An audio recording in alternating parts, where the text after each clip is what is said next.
skin for a second chance. It's a paradox of longing, this yearning for something only the dead realize. There is beauty in rupture and madness in rapture. Burn from me these broken eyes.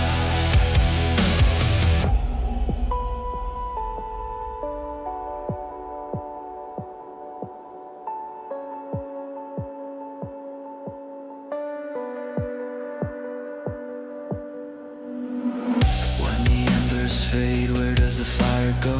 Is there a map for the sparks that once glowed? A whispered prayer we send to unknown skies.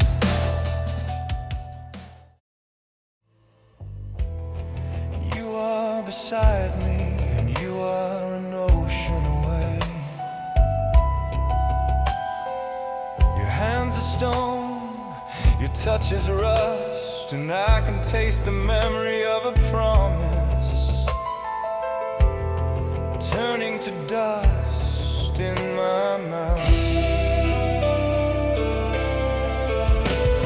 You are the heaven and the seven layers of pain. You are the ghost note humming in the rain. The palimpsest upon my skin, erase me. And begin again. Begin again. Begin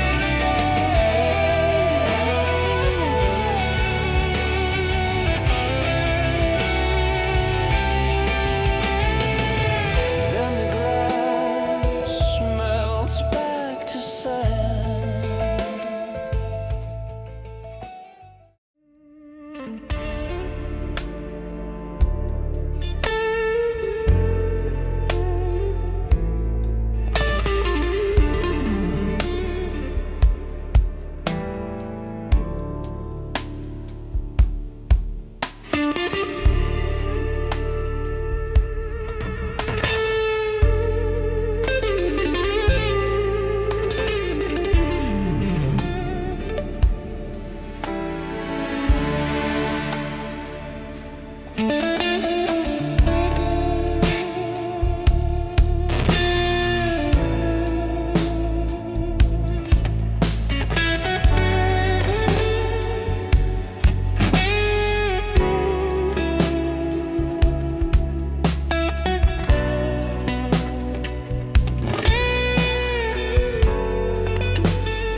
Hey everyone, Amaya here. I just wanted to pop in and say hi, and to let you know that Damien will be right with you.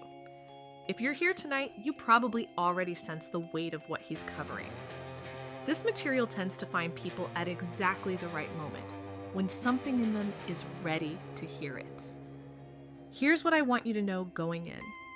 Damien has been compiling these notes for a long time. When he sat down to build tonight's workshop, he realized he has over 200 pages of material. Tonight, he might get through 15. Maybe. He's going to move as fast as he can while still making sure it lands. But there's only so much ground one evening can cover. So, he decided to take everything he can't get to tonight and turn it into a small group mentorship. Small because he's going to work with each person directly. That information will come to you by email after the session. No pressure, just there if you want it. For now, just be here, take what resonates, let the rest go. Damien will be on in just a moment.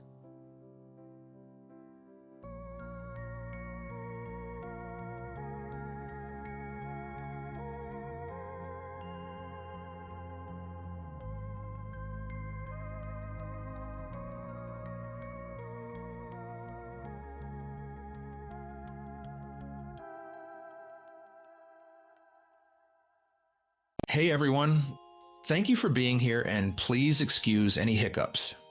It's been a minute since I've done one of these. We've had many sweet questions asking about our wild housing experience and how that's going. Well, it's going strangely. I've lived in Ireland twice. The Irish are lovely people, my kind of humor. I must confess that there's something about living here that seems to almost not want to let go when you decide you want to leave. If you're coming here from America, you have to prepare yourself for a different work ethic. Now, don't get me wrong. The Irish work very hard. Most committees here are a body of men who move with the glacial speed and inscrutable purpose of a tectonic plate. They're in no rush, in other words. Otherwise, not much new to report. Thank y'all for asking. So, earlier, I was meditating on how to open tonight, and a memory came up.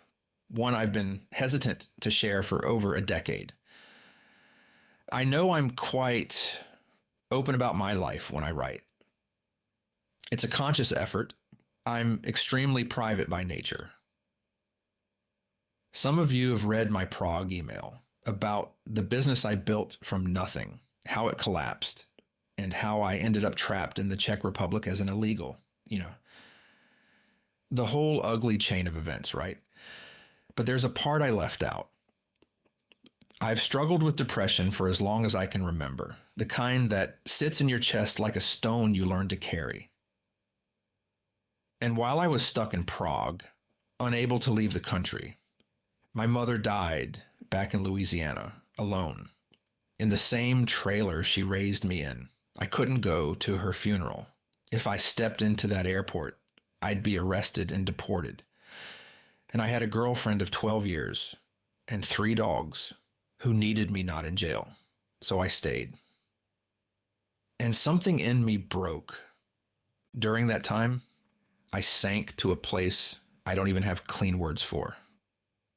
The kind of place where you start doing dangerous math, where you find yourself quietly looking for reasons to stay and noticing that the list just keeps getting shorter. I knew deep down that if something didn't change, if something deeply real didn't reach me soon, I was going to become a statistic. You know what I mean? So through this very strange series of events, I was led to something most of you have probably heard of, ayahuasca. And like most white Western seekers, I had no idea what I was actually walking toward. No real understanding of how to commune with the spirit of the plant. No reverence, no preparation, just desperation. And this fading hope that maybe something out there might still be listening.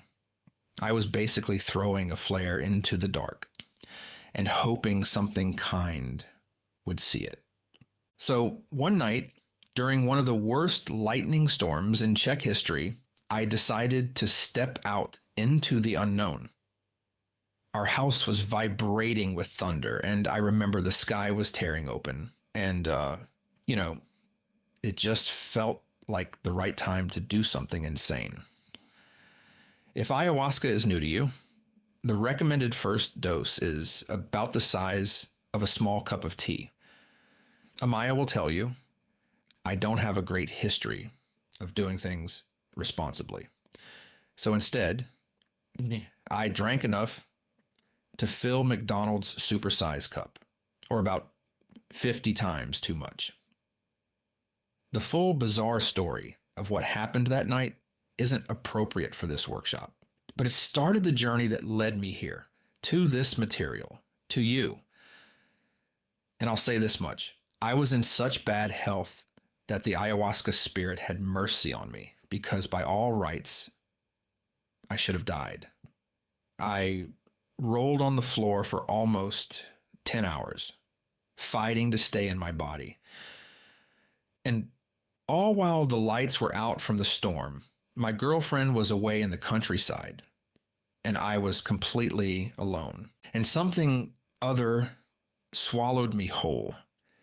That was the first time I touched the vellum, the skin of the codex, my introduction to the stories carved in its pages. Stories that aren't just stories. Sometime during that night, I was asked a question, and I want to ask you the same exact question. Do you remember? Maybe not as clearly as you could, maybe not in neat little words, but somewhere in your body, do you remember what it felt like before? Before all the explanations arrived, before you learned the right names for things, before anyone taught you what was possible and what wasn't. There was a time when the world was so alive to you, not metaphorically, actually alive, and you could feel it watching you back. You could feel yourself held by something vast and aware and good. The air had weight, colors meant things, and strangers appeared exactly when you needed them. And you didn't think it was strange because, of course, the world worked that way. Of course, it was listening. Then you grew up, which is another way of saying, then you learned to stop trusting what you knew. Here's what no one told me that I really, really wish someone had. You weren't imagining it. That perception, the alive world, the meaning everywhere, the sense of being in conversation with something that cared. That wasn't childish fantasy you needed to outgrow. That was accurate. You were seeing clearly. And then you were trained to see less.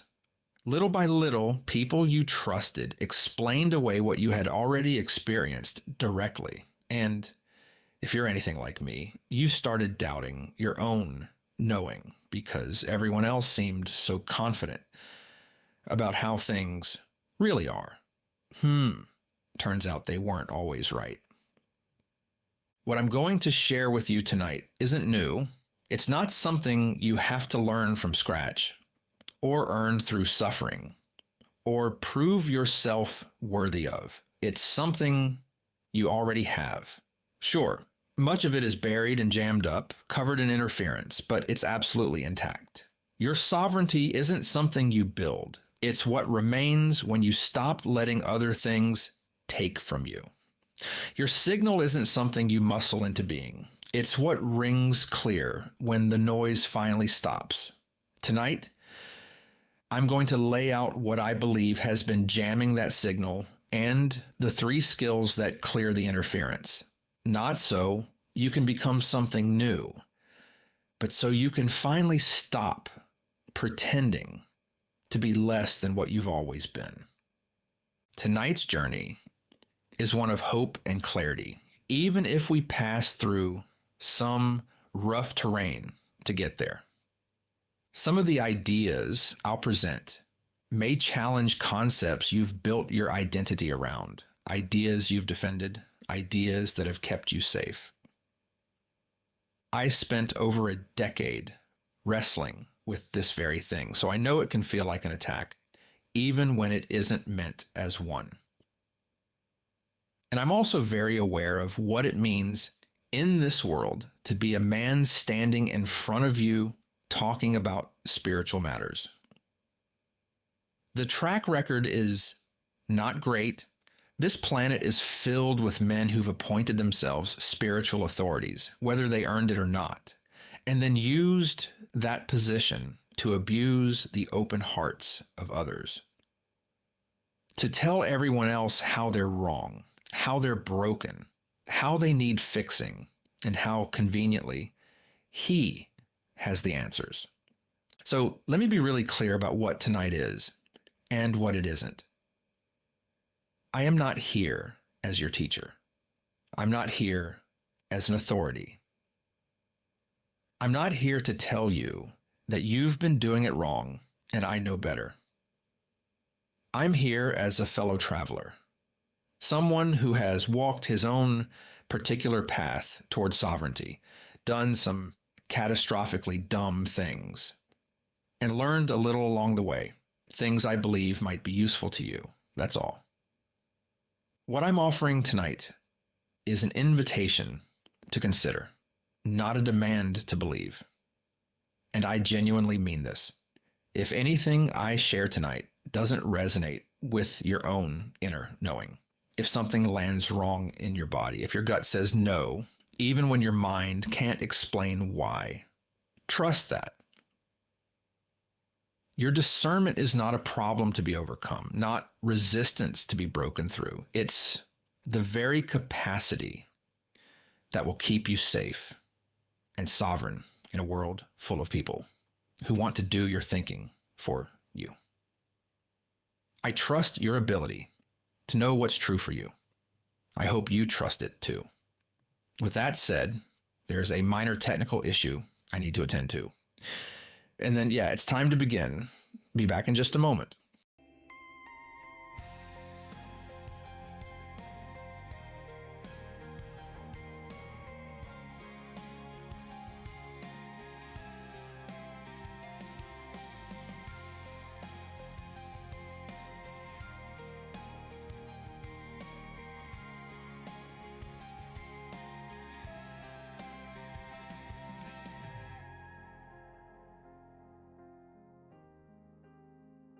Greetings, everyone.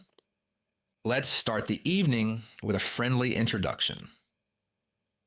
Meet Alfred the Rat. Our little buddy Alfred is a productive member of the colony. He scavenges, navigates the walls, and loans cheese snacks to his friends without charging interest. Alfred also lives inside the oldest law there is: scent equals fate. Written into Alfred's DNA by millions of years of evolution is this: when you smell cat urine, you run. This is hardwired into Alfred's brain. Cat smell equals death. But then, one day, something changes. Alfred looks normal. He runs the same routes. But there are some glitches. His whiskers don't twitch at warnings anymore. Suddenly, Alfred lingers too long in open spaces. He takes silly risks and gets into arguments over nothing. The other rats shrug it off. Nothing to worry about. Alfred is just stressed. It's just a phase. They all agree that he'll be just fine after a nap. Now, let's stop here a second. Who do you know where this happened? I think over the past 6 years or so, we all have someone like this. They were fine, rational, what we might consider grounded. Then something happened. A documentary, a forum, maybe a movement, or a particular political slogan. At first, it's small things. Maybe they start using new phrases. Opinions hardening into dogma overnight. You think they're just going through a phase. Then one day, they say something so alien, so opposite to their personal history, that you check their face to make sure you're talking to the same person. Hold them in mind, and notice what happens in your chest when you do. Now, let's go back to Alfred. The rat colony is moving through their territory, doing what rats do. And then suddenly, the air changes. The pungent odor of cat urine, fresh and strong, washes over them. The entire colony freezes. Every little nervous system fires the same command: run, retreat. They all scatter into the walls.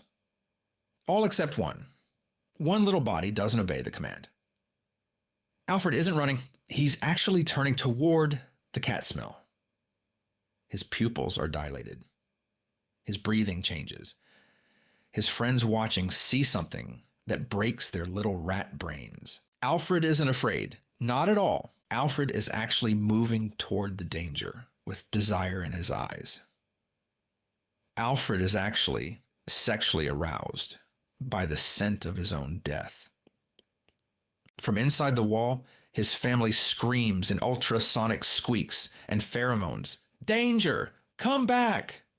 But Alfred doesn't respond. The rat they knew is gone. As he quivers, inching forward, A huge shadow appears. Emerald green eyes peer from the darkness. Alfred, eyes wide and body trembling with desire, moves closer. A little later, the rat colony huddles together in a state of shock. The rats couldn't save Alfred because his brain had been rewritten. Somewhere, probably while running down a dark alley, Alfred brushed up against a parasite, Toxoplasma gondii. This parasite does something crazy. It cranks dopamine production in the rat's brain. And then it does something equally elegant and horrifying. It performs a hideous alchemy. It takes the neural pathway for existential terror and rewires it into sexual attraction. The rat walks toward the cat in a state of lust. The cat, of course, eats the rat. The parasite now inside the cat reproduces in the cat's gut. Mission accomplished. Poor little Alfred didn't choose this. His brain was chemically rewritten to serve something else's reproductive cycle, to serve another master. Why are we talking about this rather unpleasant story about a poor little rat? I'm showing you a pattern, and this is a pattern playing a foundational role in what we are talking about tonight. Okay, there's a fungus in Brazil, Ophiocordyceps unilateralis. It infects carpenter ants. Now, this fungus, it doesn't kill them immediately. What it does is nightmare fuel. It grows filaments around the ant's muscles and secretes chemicals into their nervous system. As if possessed, the ant starts climbing. Not because it wants to, but because the fungus is driving. The possessed ant climbs exactly 25 centimeters up a plant stem, the exact specific microclimate the fungus needs to fruit. Next, the ant locks its jaws on a leaf vein in a death grip. When the ant finally dies, the fungus erupts from its skull and rains spores below. The ant didn't choose to die. The fungus chose. One more. The jewel wasp, an iridescent green nightmare. It stings a cockroach directly in the brain, injecting a cocktail that blocks dopamine receptors. The cockroach wakes up and looks normal. It can run, it can fly. But the will to escape is gone. The wasp grabs the cockroach's antenna and leads it like a dog on a leash back to the nest where it is eaten alive. The cockroach walks to its own death, docile and compliant. 3 species, 3 parasites, same mechanism. Hijack the host's desires. Make the victim want what destroys them. This is how nature operates when one organism discovers it can exploit another's nervous system. I invite you to ask yourself this question. If a fungus can drive an ant and a microscopic parasite can rewrite a rat's attraction to its predator, what makes you think that all of your thoughts are all yours? There are, as you'll soon see, things in this world that wear crowds like skin. Okay? There's a Hermetic axiom that I deeply resonate with. As above, so below. This concept expresses the core idea that the spiritual above mirrors the material below. And this is often expanded to as within, so without. As the universe, so the soul. What we're suggesting is that internal states reflect external reality and vice versa. Even if you don't subscribe to this idea, it's really useful to look at a situation or circumstance through this lens, and I would deeply encourage you to do so. If we do consider this axiom, then we are led to an unpleasant truth. If physical parasites can hijack nervous systems, why wouldn't there be spiritual or emotional parasites that feed on the material of consciousness itself? Unlike the ant or rat, we have language, culture, and the internet. Meaning, the parasites that feed on us wouldn't need millions of years to evolve. they would spread instantly. Mind to mind, screen to screen, as an ever-evolving mind virus.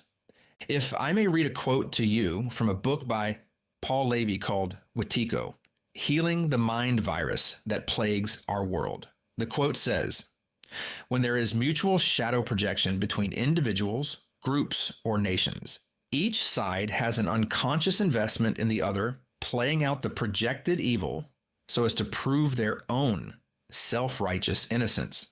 What ensues is a vicious cycle that ensures that neither side has to look at their own darkness. This dynamic fastens the two sides together, as if in their mutual projections there is an elastic band tying them together. And this dynamic becomes self-reinforcing. As such, it gives both parties clear justification to feel victimized by the other, as well as continually feeding the diabolical polarization in the field." All right, let's take Mr. Levy's advice, shall we? So far, we've been playing things a little safe because it's really easy to look at other people and critique their ideas, their politics, their ways of moving through their lives, and think they must be infected with some sort of mind virus. And maybe they are. That's entirely possible. This is not about excusing or justifying someone's awful behavior. But that's not why we're here. We're not here to learn how to diagnose others. If you only use this lens on them, it becomes another infection.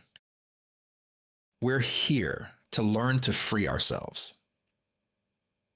If we are truly hungry for our own sovereign magical self, we must be willing to set ego and pride aside and really consider our own condition. And this willingness to look in the mirror, it's hard as hell to do with any real integrity. So again, I ask the question, the fungus makes the ant climb. The parasite makes the rat love the cat. What if the egregore makes you defend what's draining you? What if it rewired caring about justice into constant activation that exhausts you before you can act on behalf of justice? I literally just felt the temperature of the screen drop 10 degrees. I get it. I do. If you just reacted in any way to what I just said, maybe a hot, angry flush or that defensive clenching, if something in you tightened, I would never ask you to let it go because it's not wrong, okay? I just ask, would you be willing to take a closer look at it? You can always refuse and write me off as a bypassing a-hole because I know you've heard this before, haven't you? Calm down. You're too much. You're overreacting. Your emotions are the problem. Anyone who told you your anger was displaced. Every meditation teacher who told you to observe your feelings instead of act on them. Every man who said you were too intense. And now here I am with my parasite metaphors, sounding like I'm about to tell you the same thing. Let me be clear and direct so that you know where I am coming from. Most of the time, unless you do have some kind of chemical imbalance, your fear is not irrational, not even in the slightest. Okay? The threats you're tracking are real. I know it, and you know it. Climate destabilization, democratic erosion, economic precarity, the rise of algorithmic manipulation, the feeling of everything sliding towards something really bad.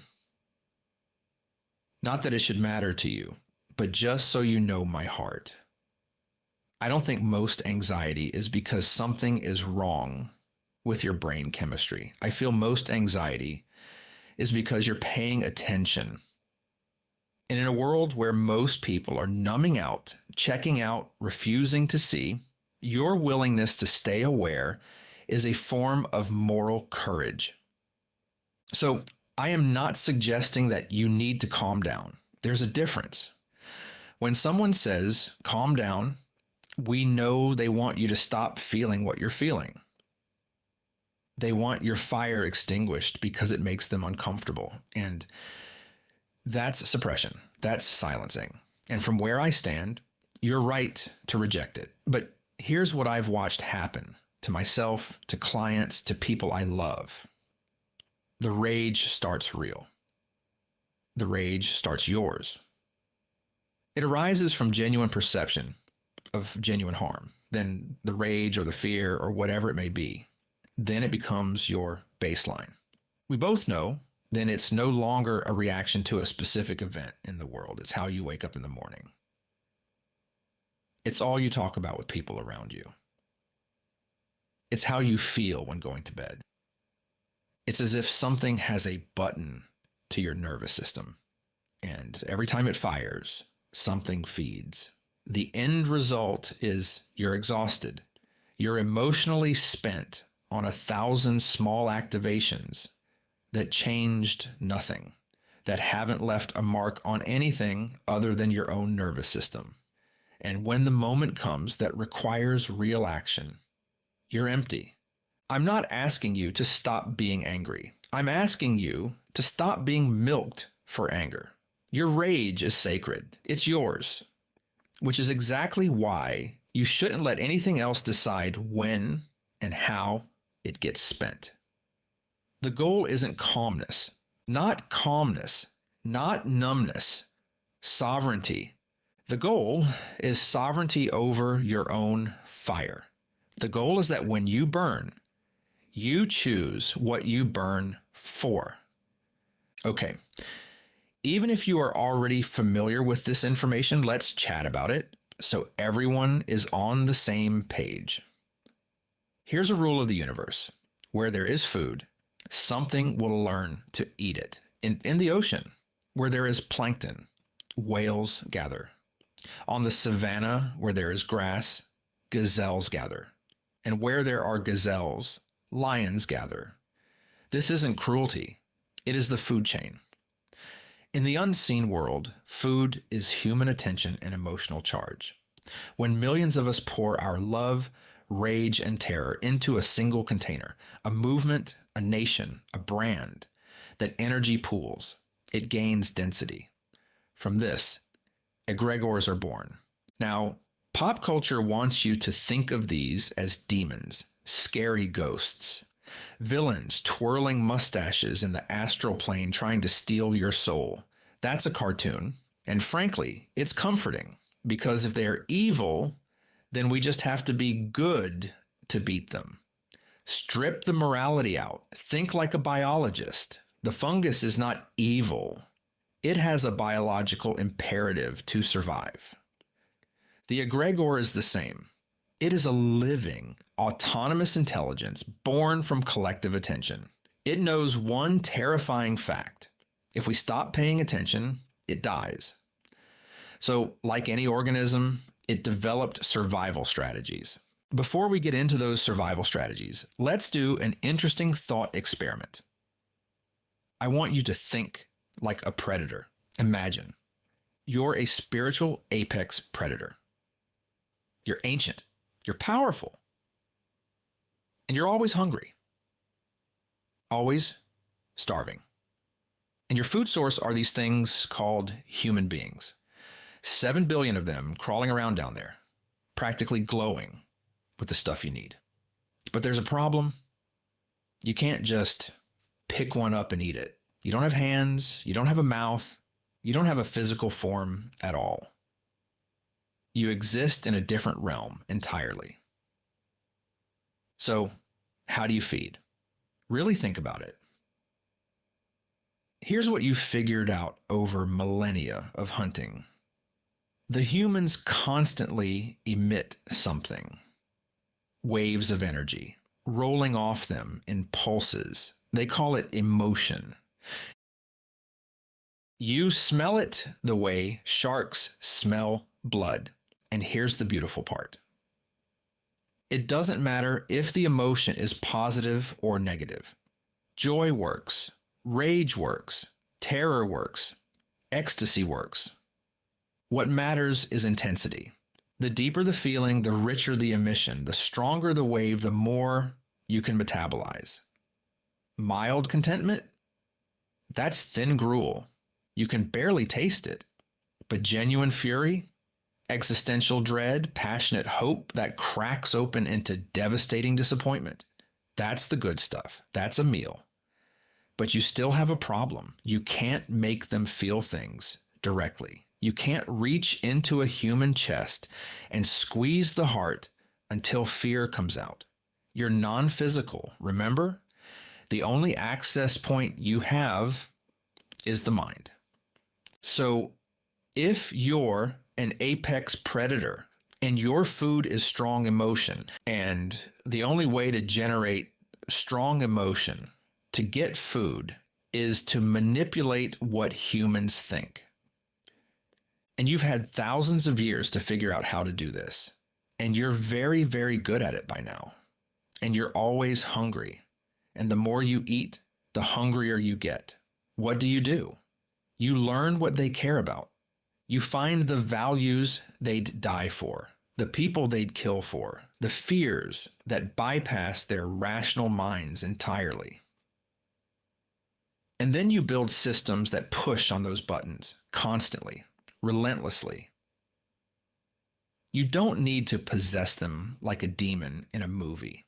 You just need to create environments that keep the emotional frequency high.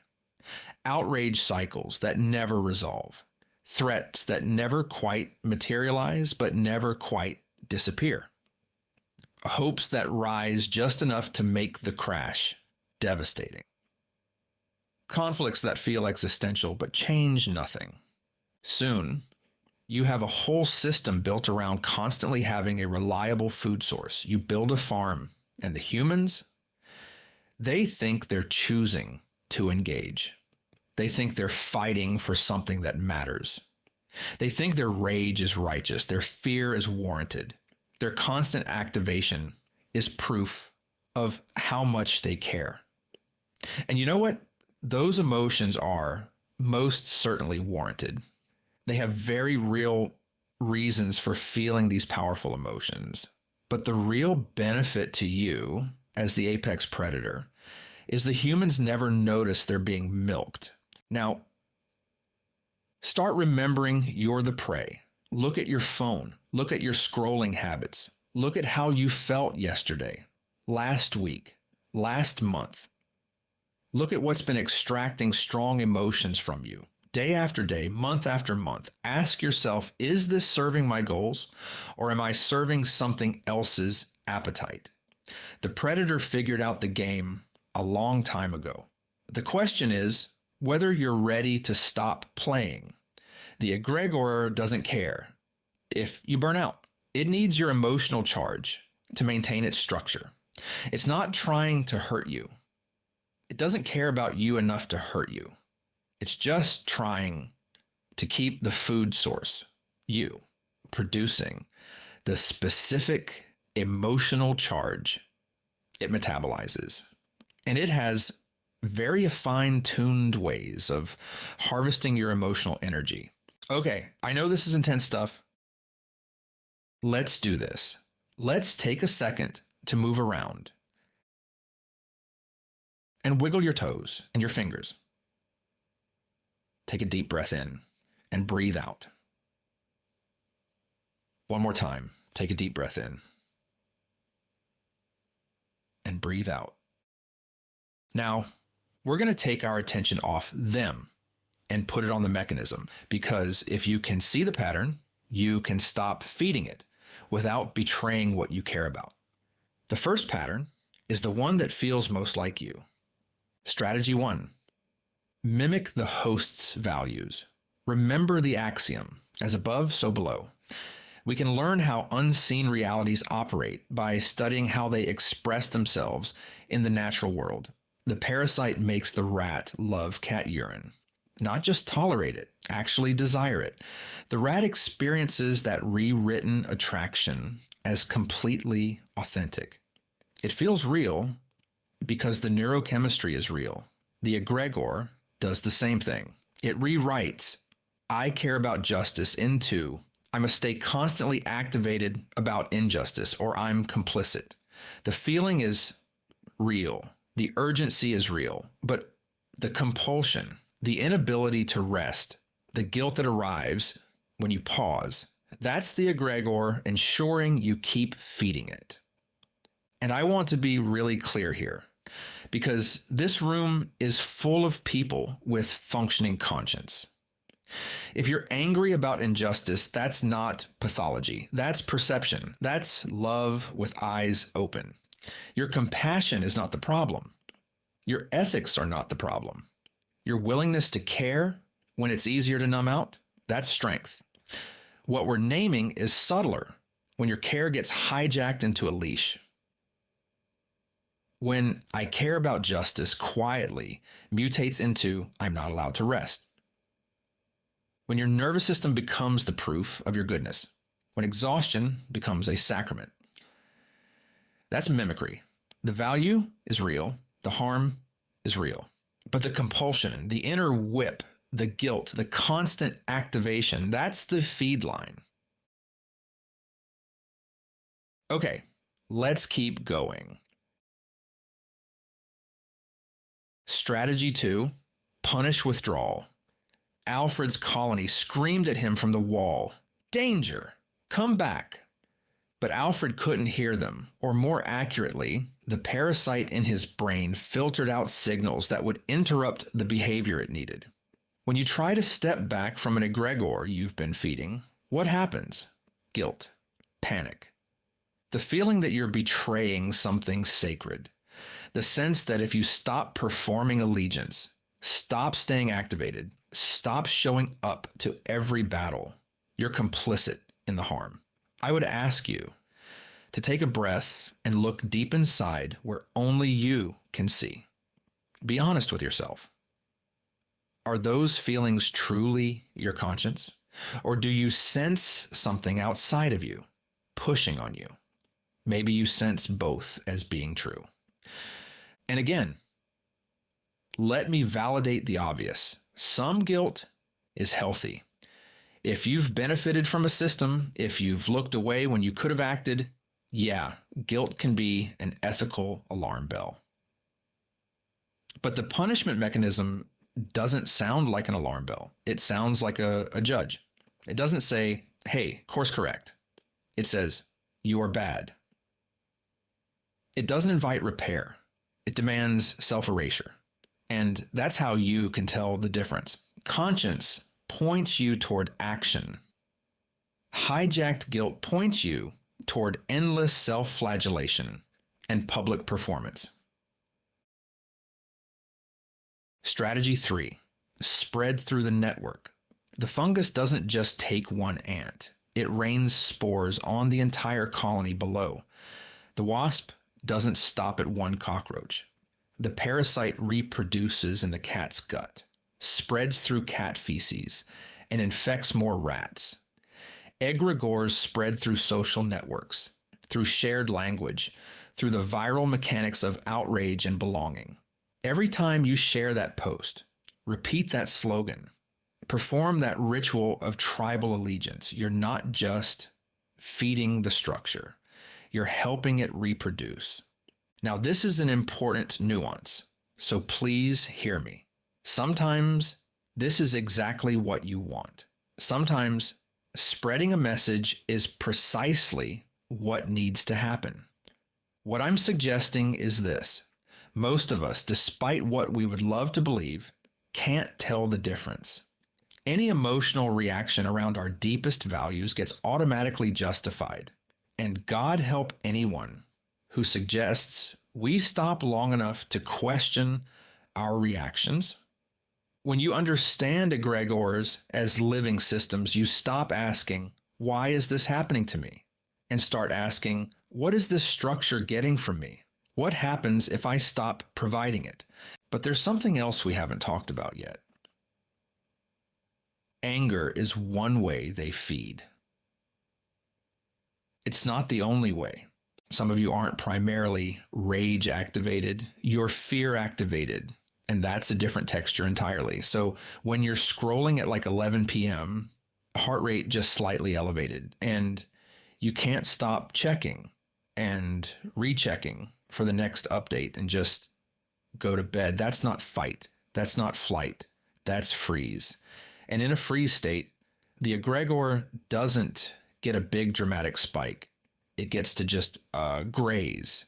It can feed on you for hours with your attention locked, your nervous system humming at that specific frequency of unease, your poor, tired thumb moving almost involuntarily, refreshing, scrolling, seeking.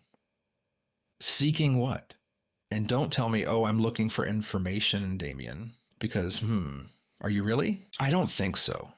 Not information. Not really. You already know what's happening. Another scroll isn't giving you new data. What you're actually seeking is relief. The scroll is a compulsion to find the one piece of information that will finally let you relax. The update that says, false alarm, it's okay, you can rest now. And that update never comes because the system isn't designed to give you relief. The system is designed to keep you seeking. Okay, Damien. Tech companies, attention economy, algorithms designed to maximize engagement. I get it. This isn't news. So let's zoom out because, yes, on the surface, this is tech companies and the attention economy. Algorithms optimizing for engagement.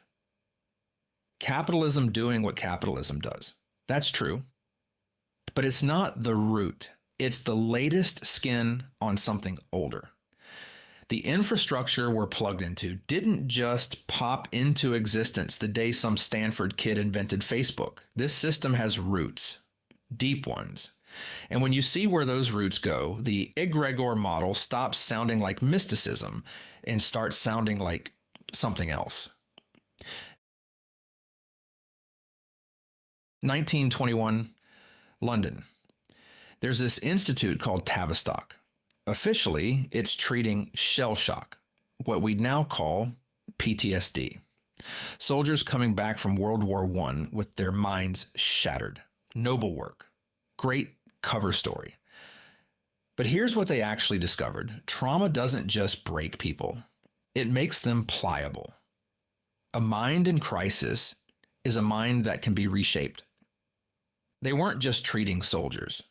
They were taking notes. By World War II, Tavistock had figured out something pretty profound. Grief, confusion, fear, these aren't just emotions. They're levers. And once you know which lever turns a herd into a stampede, you don't really need speeches or ballots anymore. You just pull the lever. So, after the war, Tavistock's methods seeped into media, education, government. Their fingerprints show up on NATO psychological operations, Cold War propaganda, and here's the part that matters for us, the actual birth of mass advertising. Enter Edward Bernays, Sigmund Freud's nephew. Instead of analyzing the unconscious, he basically weaponized it. Bernays is the reason women started smoking in public. He hired debutantes to light up during the 1929 Easter parade and branded cigarettes as torches of freedom. Overnight, a health hazard became a feminist statement. He's the reason bacon and eggs is the American breakfast. That was just an ad campaign for a pork company. There was no ancient tradition. He made one up. He literally helped overthrow Guatemala's democracy by rebranding a corporate land grab as fighting communism. Bernays didn't just sell products, he manufactured desires. He proved you could make entire populations feel things on command, and once they felt those things, they'd do whatever you needed them to do. Now here's where it all clicks together. All of that. Tavistock's trauma research, Bernays' desire manufacturing, Mockingbird's narrative control. All of it is about one thing, learning to farm human emotion at scale. Learning which buttons to push, which fears to trigger, which hopes to inflate, and then crush. Learning how to keep entire populations in specific psychological states, anxious, angry, divided, confused, because those states make people controllable. They built the infrastructure, and then they handed it to Silicon Valley. What all of this is telling us is that the phone in your pocket is the perfected version of about 70 years of psychological warfare research. They used to need pills, electrodes. Now they just need pixels. The pharmacy is your own neurochemistry. The dosage is measured in notifications and headlines, an infinite scroll. Every swipe, every pause, every second your eyes linger. The algorithm is mapping your nervous system and learning exactly what makes you spike. Outrage, fear, envy, hope, despair, hope again. It doesn't really matter what flavor. It just matters that you're activated. Let's bring us back to what we've been talking about tonight. What if all of this human engineering, these systems designed to keep populations emotionally activated, what if it created the perfect feeding infrastructure for something that isn't human at all? Just sit with that for a second. Humans built these systems to serve human agendas: control, profit, power. But those systems generate something else as a byproduct: vast, continuous waves of collective emotional charge. Billions of people activated simultaneously, pouring fear and rage and desperate hope into the information field. What did we say earlier? Where there's food, something learns to eat it. The humans who built these systems thought they were the apex predators, but maybe they just built a better feeding trough. Maybe the egregores that existed for millennia, feeding on war, religion, tribal conflict, looked at the internet and thought, finally, room service. So when I say this isn't just about tech companies making money off your attention, this is what I mean. Yes, there are human agendas. Yes, there's a profit motive. Yes, there are algorithms optimizing for engagement. But underneath all of that, something older is feeding.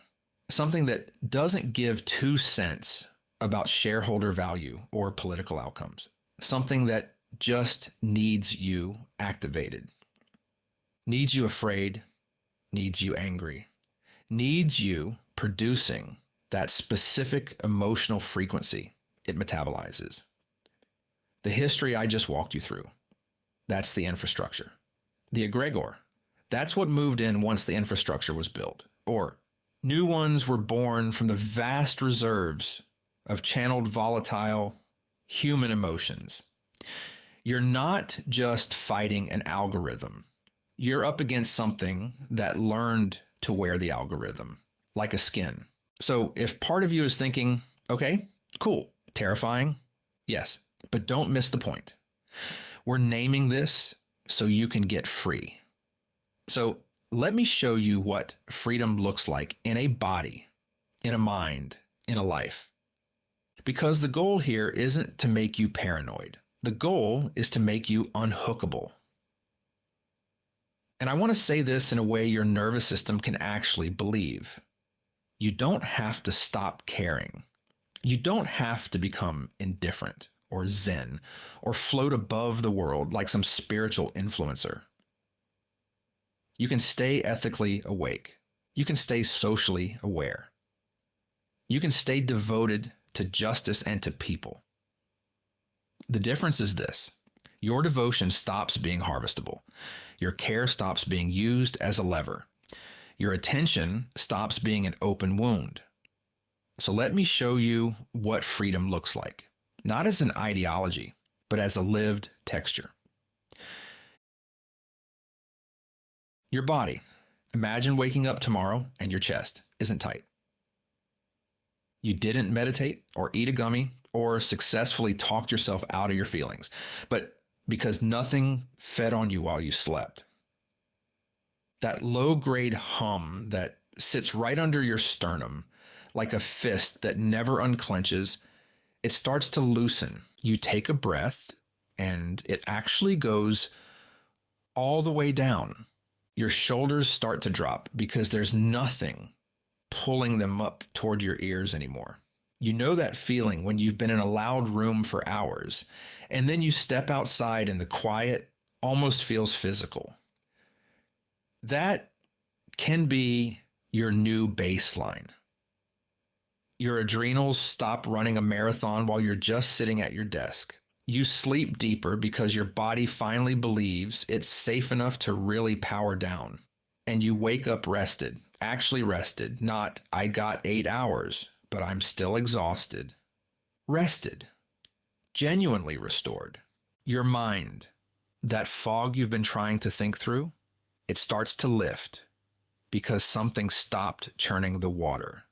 You begin finishing full thoughts without the intrusion of some notification or some half-remembered fragment of content you scrolled past 3 days ago.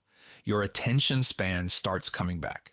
You can read again, actually read, and sink into pages instead of skimming while half thinking about something else. You can follow arguments and hold complex ideas without losing the thread, and you can think strategically again. You step back from the latest crisis and actually see patterns. Questions like, where should I actually put my energy? And what's mine and what's just noise? Stop feeling impossible.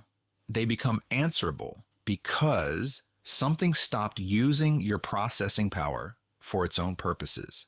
Your emotions. Here's the part nobody tells you about cutting the feeds.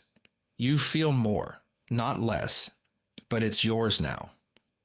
Grief moves through you cleanly. It doesn't get hijacked and amplified, and then looped until you drown in it.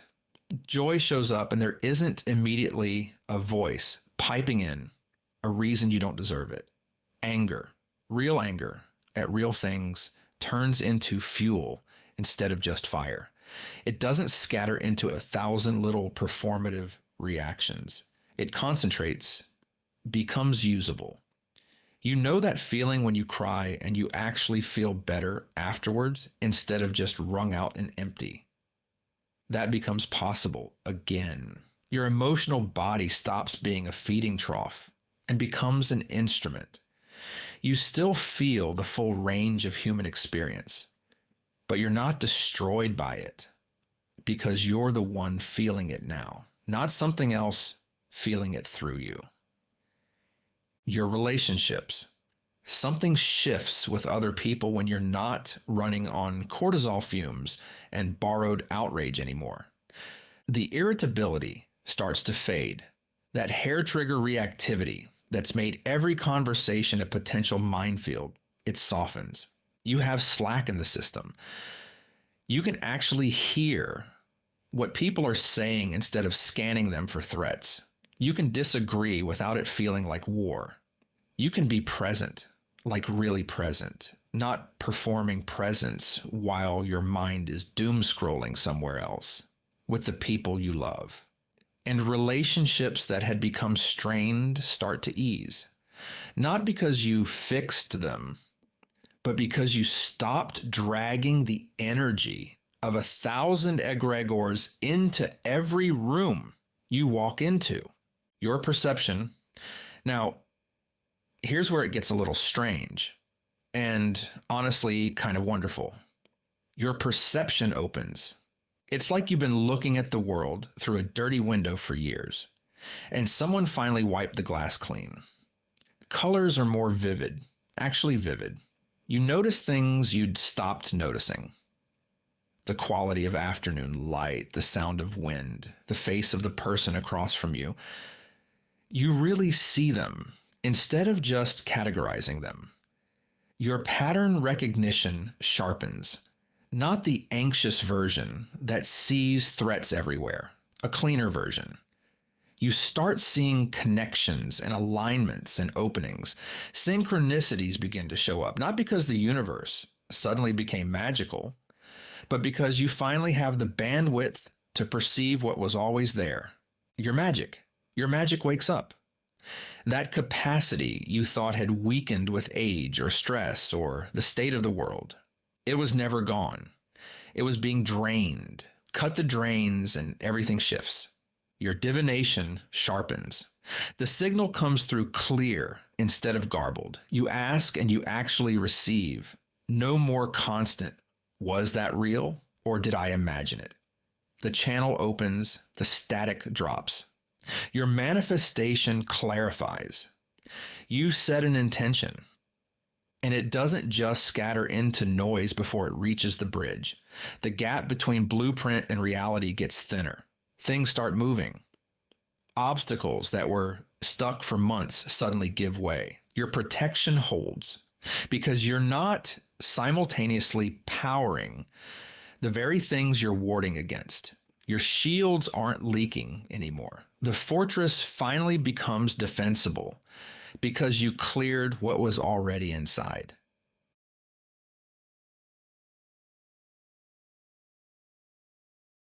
Okay, well done, everybody. Let's take a quick bathroom break and jump into the next skill. I'm so excited for this next one. Let's meet back here in 5 minutes.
So in 1977, a Belgian chemist won the Nobel Prize for discovering something that should have ended every argument about how magic works.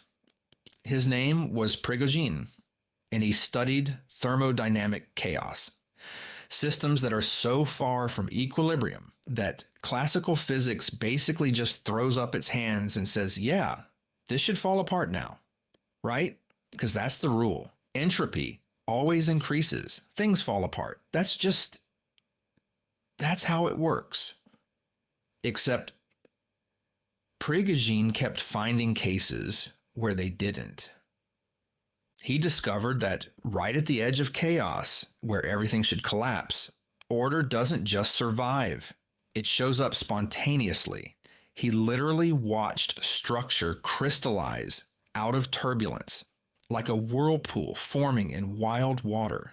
Systems organizing themselves into patterns that, on paper, shouldn't exist at all. He called these things dissipative structures.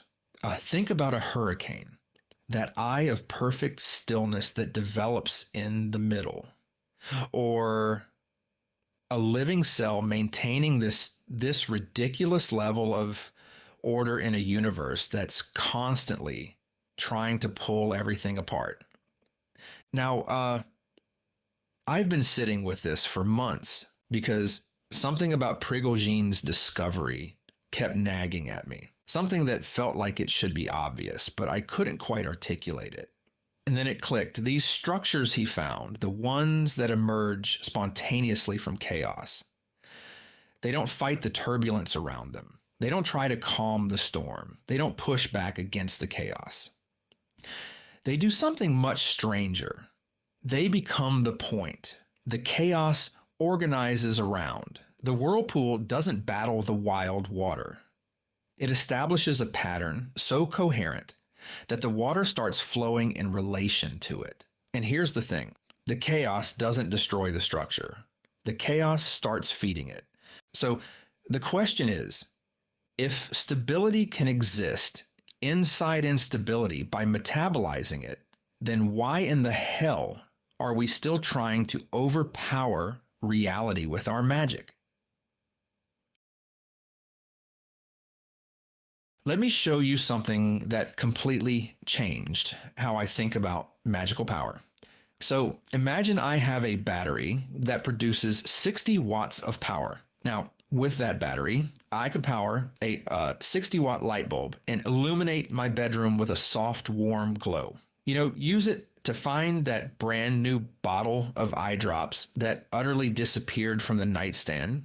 Or I could take that same battery, the one powering the 60-watt light bulb, and instead power a 60-watt laser. And with that laser, I could engrave glass, stone, even burn through thin sheets of metal.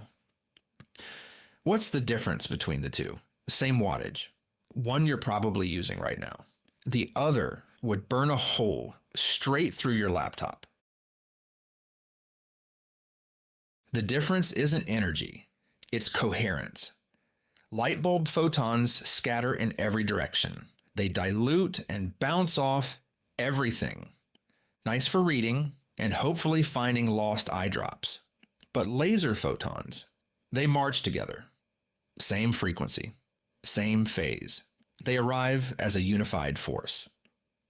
And this is what some practitioners don't understand. They're directing their magic like a light bulb. Some energy goes to career, some leaks into anxiety, some feeds political outrage, some scatters into these vague aspirations of abundance, scattered, diffuse, transforming nothing. Now, whenever I talk about this with friends and students, the first word they use is focus. The magic must be focused, and yeah, that's true. But it's only the surface layer. What you really need to understand is coherence. To truly explain this, I would love to share a core principle we teach in our deep dive classes. This is not original to us by any means. I don't want to misrepresent this in any way.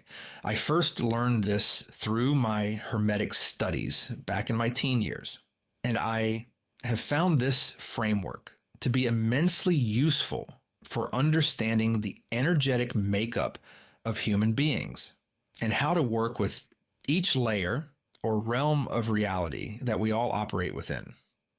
Now, if you don't resonate with this framework, that's perfectly fine. What's important is just having some way to think about how magic actually works through people.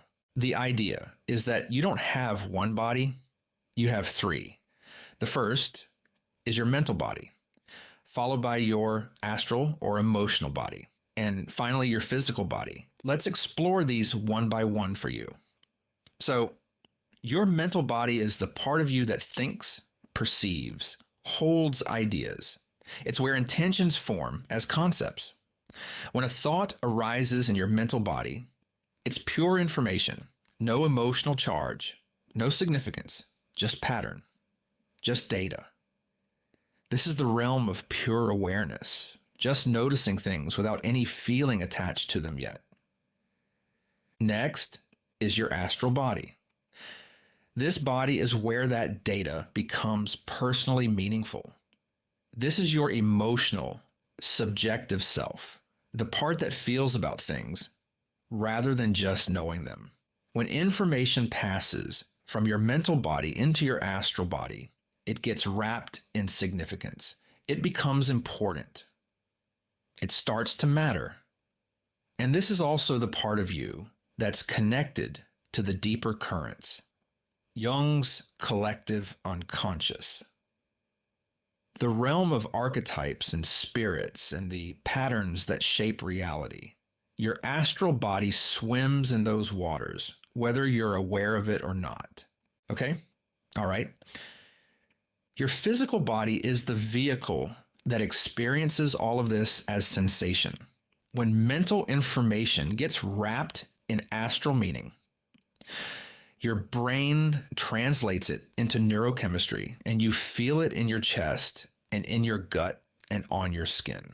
This is how abstract intention becomes an embodied experience. This is how a thought becomes something you can actually feel in your body.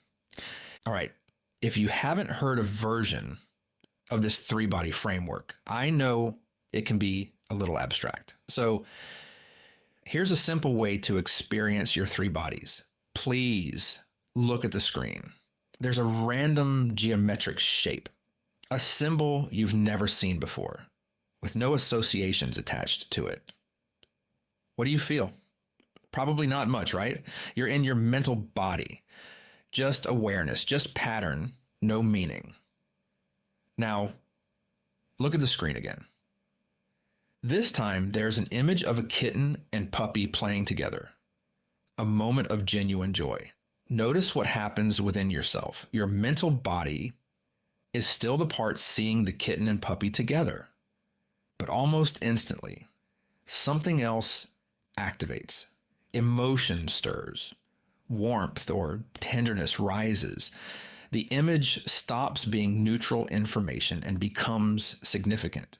And depending on your preferences, your background, your beliefs, you might focus on the kitten more than the puppy or vice versa. This act of focusing or selecting one over the other. That's your astral body, your emotional body, now blending with your mental body. That's your astral body wrapping the mental pattern in personal meaning. It's deciding what matters to you about what you're seeing. And then if you feel carefully, your physical body is also experiencing your emotions as neurochemical cocktails. Your heart rate might shift. Your breathing might change. You might feel warmth spreading through your chest or tears pricking your eyes. That's your brain chemically matching whatever your astral body is feeling. Comfort and contentment produce serotonin and dopamine. Love and connection produce oxytocin. Anxiety and fear produce adrenaline. Your body is literally creating the chemistry of the emotion you're feeling. This is how reality gets built. Mental pattern is the blueprint for a certain experience or outcome we want. That blueprint gets stepped down into the astral or emotional body. This is where you decide how meaningful or important that blueprint is to you. And you know this by how you feel about it. Then in the case of using magic or enchantment, we use physical equivalents that match what we are feeling to ground the mental blueprint in the natural world where it hopefully becomes an actual experience. The bridge we talked about before, the one between intention and outcome, this is what travels across it. All three bodies synchronized, carrying a unified signal. Here's the architecture of reality. Mental pattern plus astral meaning plus physical manifestation. When your three bodies are aligned, mental intention, astral meaning, physical sensation, all pointing in the same direction, reality reorganizes to match. And here's the thing, the single greatest obstacle to magic is discord in your three bodies. Let's put all of this together in a very real, practical, magical scenario most of us can relate to. Why curses work faster than money magic? Have you ever wondered why curses and hexes seem to land faster and more reliably than wealth magic or love spells? Same practitioner, same level of skill, same ritual structure, but the curse hits its target with surgical precision while the money spell just dissipates into nothing. Here's why. When you genuinely curse someone, you are perfectly clear about how you feel. You're not ambivalent. You're not conflicted. You're furious, maybe enraged, and you know exactly why. You know exactly who caused the harm, and you are completely certain that you want them to experience consequences. So let's look at what's happening in your three bodies. In your mental body, you clearly see that person in your mind and can imagine the punishment you want to befall them. In your astral body, as your mind sees these images, you feel unambiguous rage. You feel pain and anger while seeing the mental imagery. In your physical body, you feel the heat in the chest, tension in the jaw, or maybe the coldness of unchecked fury. So you set up your hex or your curse and you go to work. That's a straight bridge. All three bodies aligned. No static, no interference, no mixed signals. And the result travels across that bridge like a laser, coherent, undiluted, and often devastating. Now compare that to something far more complex, like money magic. You say you want abundance, but what does your astral body feel when you sit with the desire for wealth? Maybe part of you resents the necessity of money in the first place. Maybe you fear what you become if you had a lot. Would you lose your politics, your spirituality, your connection to struggle? Maybe you feel guilty about wanting more when people you love have less. Maybe you grew up absorbing messages about rich people being morally bankrupt. Maybe somewhere deep in your subconscious, you believe you don't actually deserve it. So here's what's happening. Your mental body says, I imagine having money, but your astral body says, but I hate needing it, and I fear having it, and I feel guilty wanting it, and I'm not sure I deserve it. And what would my family think? And wouldn't that make me a hypocrite? And your physical body, receiving these contradictory signals, doesn't know what to manifest. So it manifests confusion, static, nothing. That's not a laser. That's not even a light bulb. That's a strobe light firing in 17 directions at once. Same power, scattered signal, nothing lands. So when I talk about coherence, I don't mean concentration. I don't mean willpower. I mean congruence. All three bodies aligned in a single direction, marching together like those laser photons. And here's the problem. Most people are running contradictory programs simultaneously. Their mental body imagines one thing. Their astral body feels 12 different ways about it, and their physical body is just trying to cope with the noise. Their signal jams itself before it ever leaves the body. Okay, getting this concept is so important. I'm going to open some really intimate details about my life, because if you really embody this understanding, your ability to enchant your reality will be something you never thought possible. Okay, in my past emails, I opened my life to you all, and I was very candid about growing up poor after my dad died. how I was called poor white trash and just had a very rough experience. But here's something I haven't talked about much. My parents were very modest people. I'm adopted, so I came along very late in their lives. We had little, but we were happy. Our house was always a house of laughter and music playing on the stereo and mom and dad dancing together in our living room. They were married over 50 years. My parents never yelled at each other, never called each other awful things.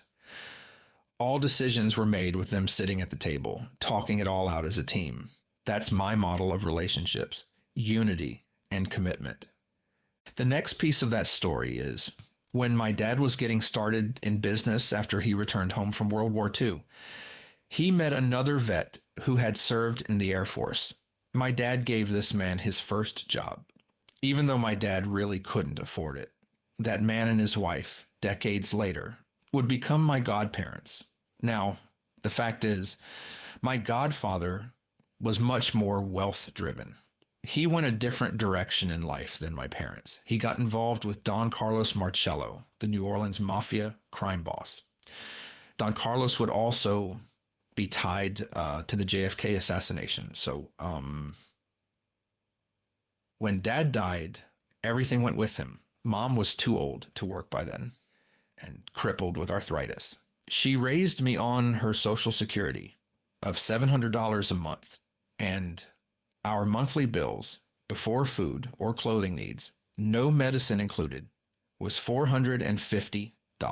So my godparents took me in when I was 15 for 2 years. They put me through private school. My godfather, now a lifelong criminal, introduced me to two real concepts that shaped my teenage brain. The first concept was our world operates on power.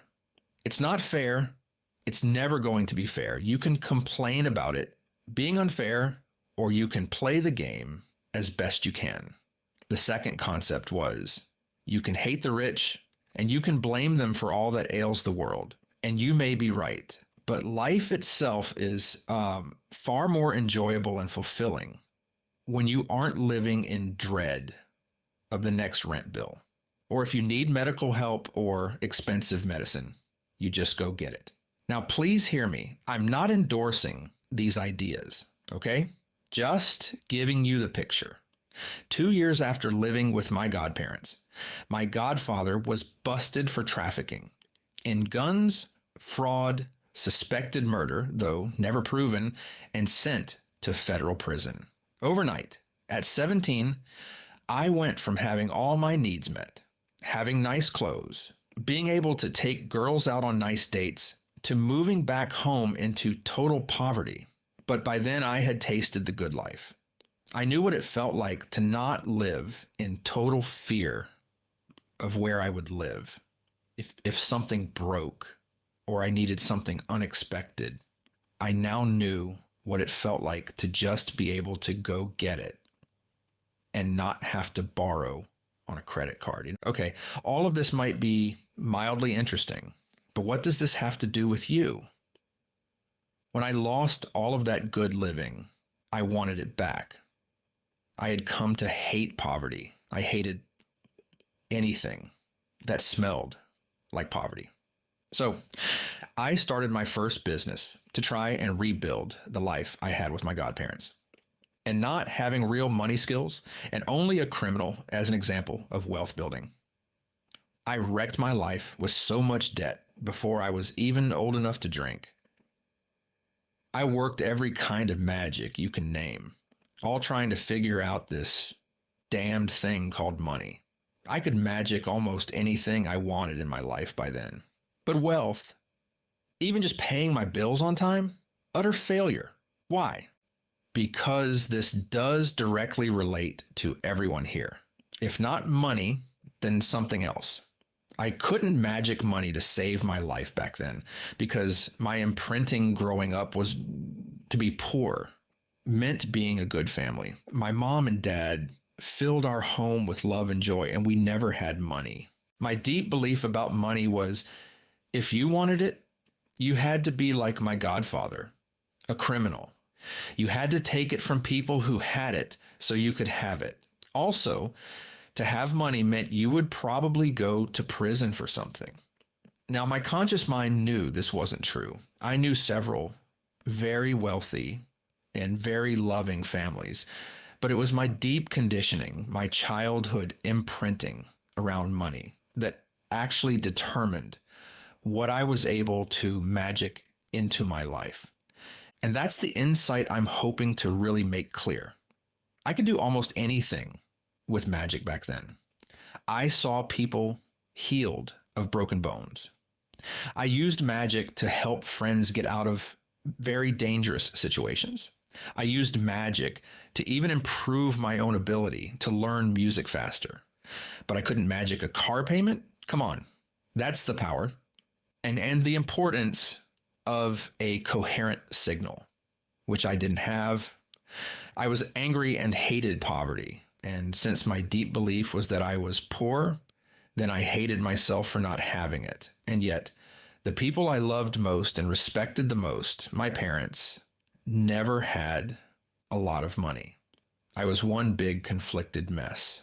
Now, I can hear what you might be thinking, because I need to address this directly before we go further. At the beginning of this workshop, I told you that the world changed, that the Great Murmur isn't your fault, that your magic feeling harder isn't because you're broken. It's because the operating environment shifted. And now I'm telling you that internal congruence matters, that the coherence of your three bodies affects what manifests. So these might sound contradictory, right? Like first I said, it's not you, it's the world. And now I'm saying, actually look at your internal conflicts. Both are true. Here's how they fit together. Internal coherence has always mattered. Your three bodies have always needed alignment for magic to work smoothly. That's not new. What's new is the threshold and the fact that almost every aspect of modern life seems custom designed to completely shatter your coherence. I've had students spend weeks, getting their inner world aligned for a major magical operation, an outcome that would elevate their life experience to heights most wouldn't even consider possible. And I've watched them put their coherent magic to work. And every day, things are working out for them. Like their lives started looking like something from a fairy tale. And then they get on social media and get hooked into something on there. And they start following the rage bait. And I swear to God, I've watched their enchanted life utterly fall apart within a week. It's heartbreaking. So understand this. In a quiet information environment, the kind that existed before the current age, you could be somewhat scattered internally and still get results. The noise floor was low. Your 60% coherent signal could travel through the relatively clear channels and reach its target. The environment was more forgiving. So let's be direct about what you're facing. Billions of minds broadcasting simultaneously. Fear, rage, need, hope, despair, all at once, all the time. Egregores competing for attention and feeding on reaction. Algorithms designed to hijack your nervous system. The psychic exhaust of 8 billion humans plugged into machines that profit from their agitation.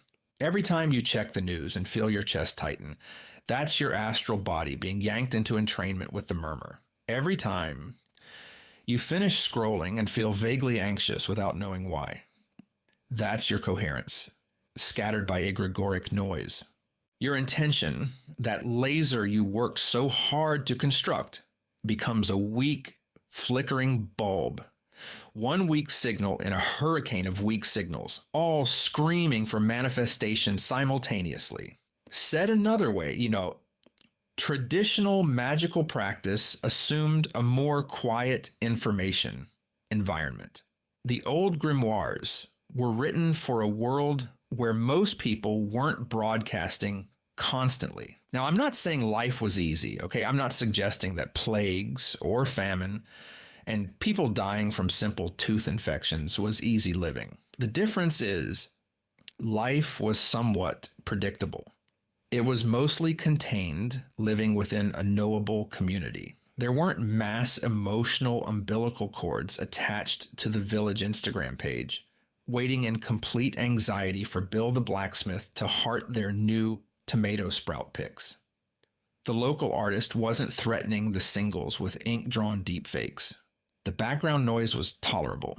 So yes, magic works, but not by shouting louder. And not just by achieving mediocre internal coherence. The coherence has to go somewhere.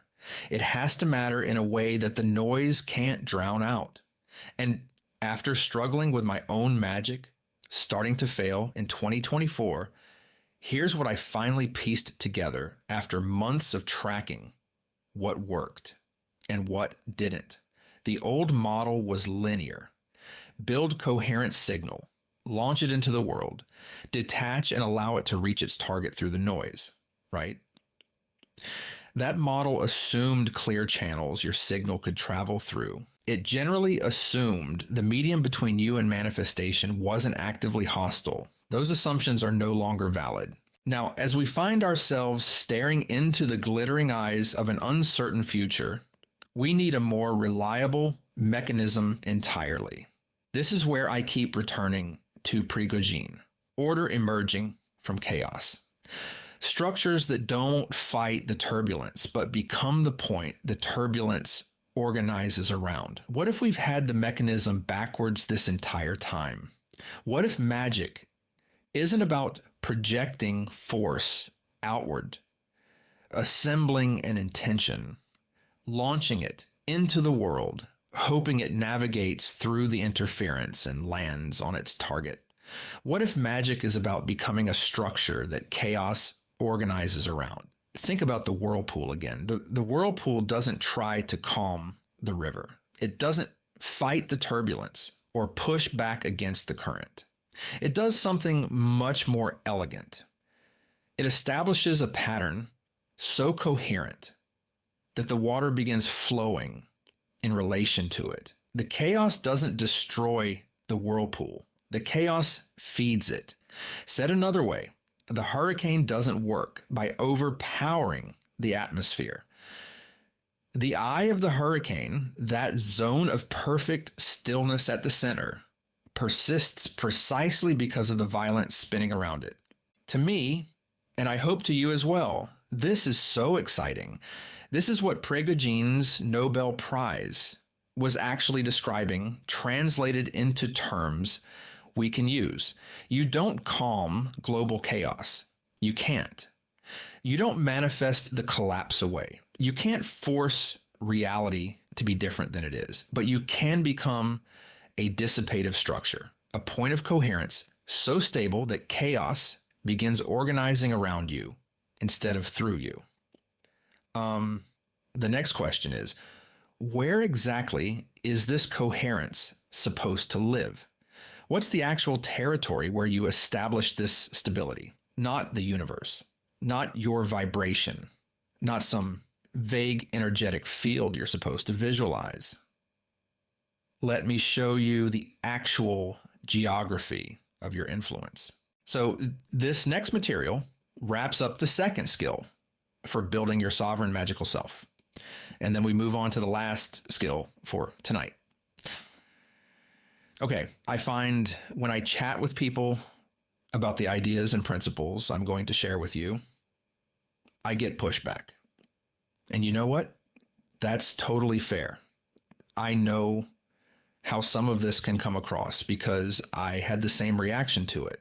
So I know what's coming, and I'm going to make it playful and hopefully insightful as well as lighthearted. I'm going to heckle myself right at an insight where I know what a typical reaction will be. I will throw the heckle on the screen. I will play an audio of the heckle recorded by someone who loves to heckle, and I will answer it directly. Fair enough? All right. Let's explore your actual geography of influence. Your sovereign reality zone operates at 3 specific concentric layers. These aren't metaphors or visualizations. This is the literal territory where you have actual leverage, the zones where your coherence can establish itself and begin organizing reality. Layer 1, your body. This is ground zero, the innermost boundary, the place where everything else either stabilizes or falls apart. When your body is in chaos, nervous system stuck in survival mode, chronic tension humming beneath the surface, stress hormones jacked, your entire field generates chaos. You're broadcasting static. Every intention you form gets contaminated by the noise your own physiology is producing. But when your body maintains coherence, nervous system finding its way back to regulation, breath deepening, physical presence actually inhabiting your flesh, your field begins generating order. Your intentions have solid ground to stand on. Oh, great! Yay for us. Another just breathe and do yoga guy. Next, you'll tell me to drink more water and get my chakras aligned at a sound bath. So happy to be here. Yeah, that's a fair point. I'm not here to prescribe your wellness routine, okay? I'm here to tell you something about the architecture of enchantment. Your body is the primary boundary surface of your magical life. It's where intention forms and where sensation confirms. It's the interface between your inner world and everything else. So you can skip this layer if you want. Perform elaborate rituals while your nervous system screams. Cast sophisticated workings from a body locked in survival activation. And watch your results scatter like that light bulb. A little illumination everywhere, transformation nowhere. The question isn't whether you have perfect health or an optimized physical system. The question is simpler. Is your body regulated enough to function as stable ground? Can you tell the difference between your nervous system's alarm bells and actual present danger? Can you hold a coherent intention for more than a breath without it fragmenting into worry or reactivity? Can you stay present in your physical experience long enough to feel what you're doing rather than just thinking about it? This layer doesn't require a gym membership or a meditation certification. It requires moments of actual embodiment throughout your day. Brief returns to physical presence, nervous system check-ins that take less time than scrolling through one social media feed. You're not building a temple. You're maintaining a foundation. And every other layer stands on this one. Okay? Next, layer 2, your immediate space, your home, your workspace, the physical environments you actually inhabit day after day. Forget aesthetics or what looks good on social media. This is about information encoding. Your space is an extension of your boundary. It broadcasts constantly to your nervous system, to everyone who enters, to the field itself.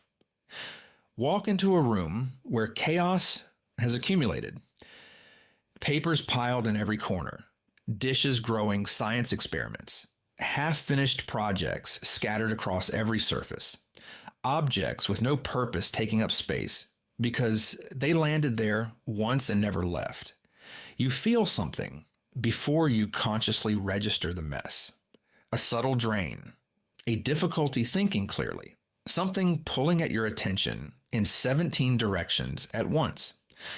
Entropy doesn't just sit there passively. Entropy broadcasts. It generates interference. It competes with your signal for bandwidth in your own field. Now, imagine walking into a space where even one surface has been cleared completely. A desk with nothing on it but exactly what's needed. An altar where every single object was placed with intention. A corner of a room that's been swept clean and holds only what matters. The difference isn't just visual.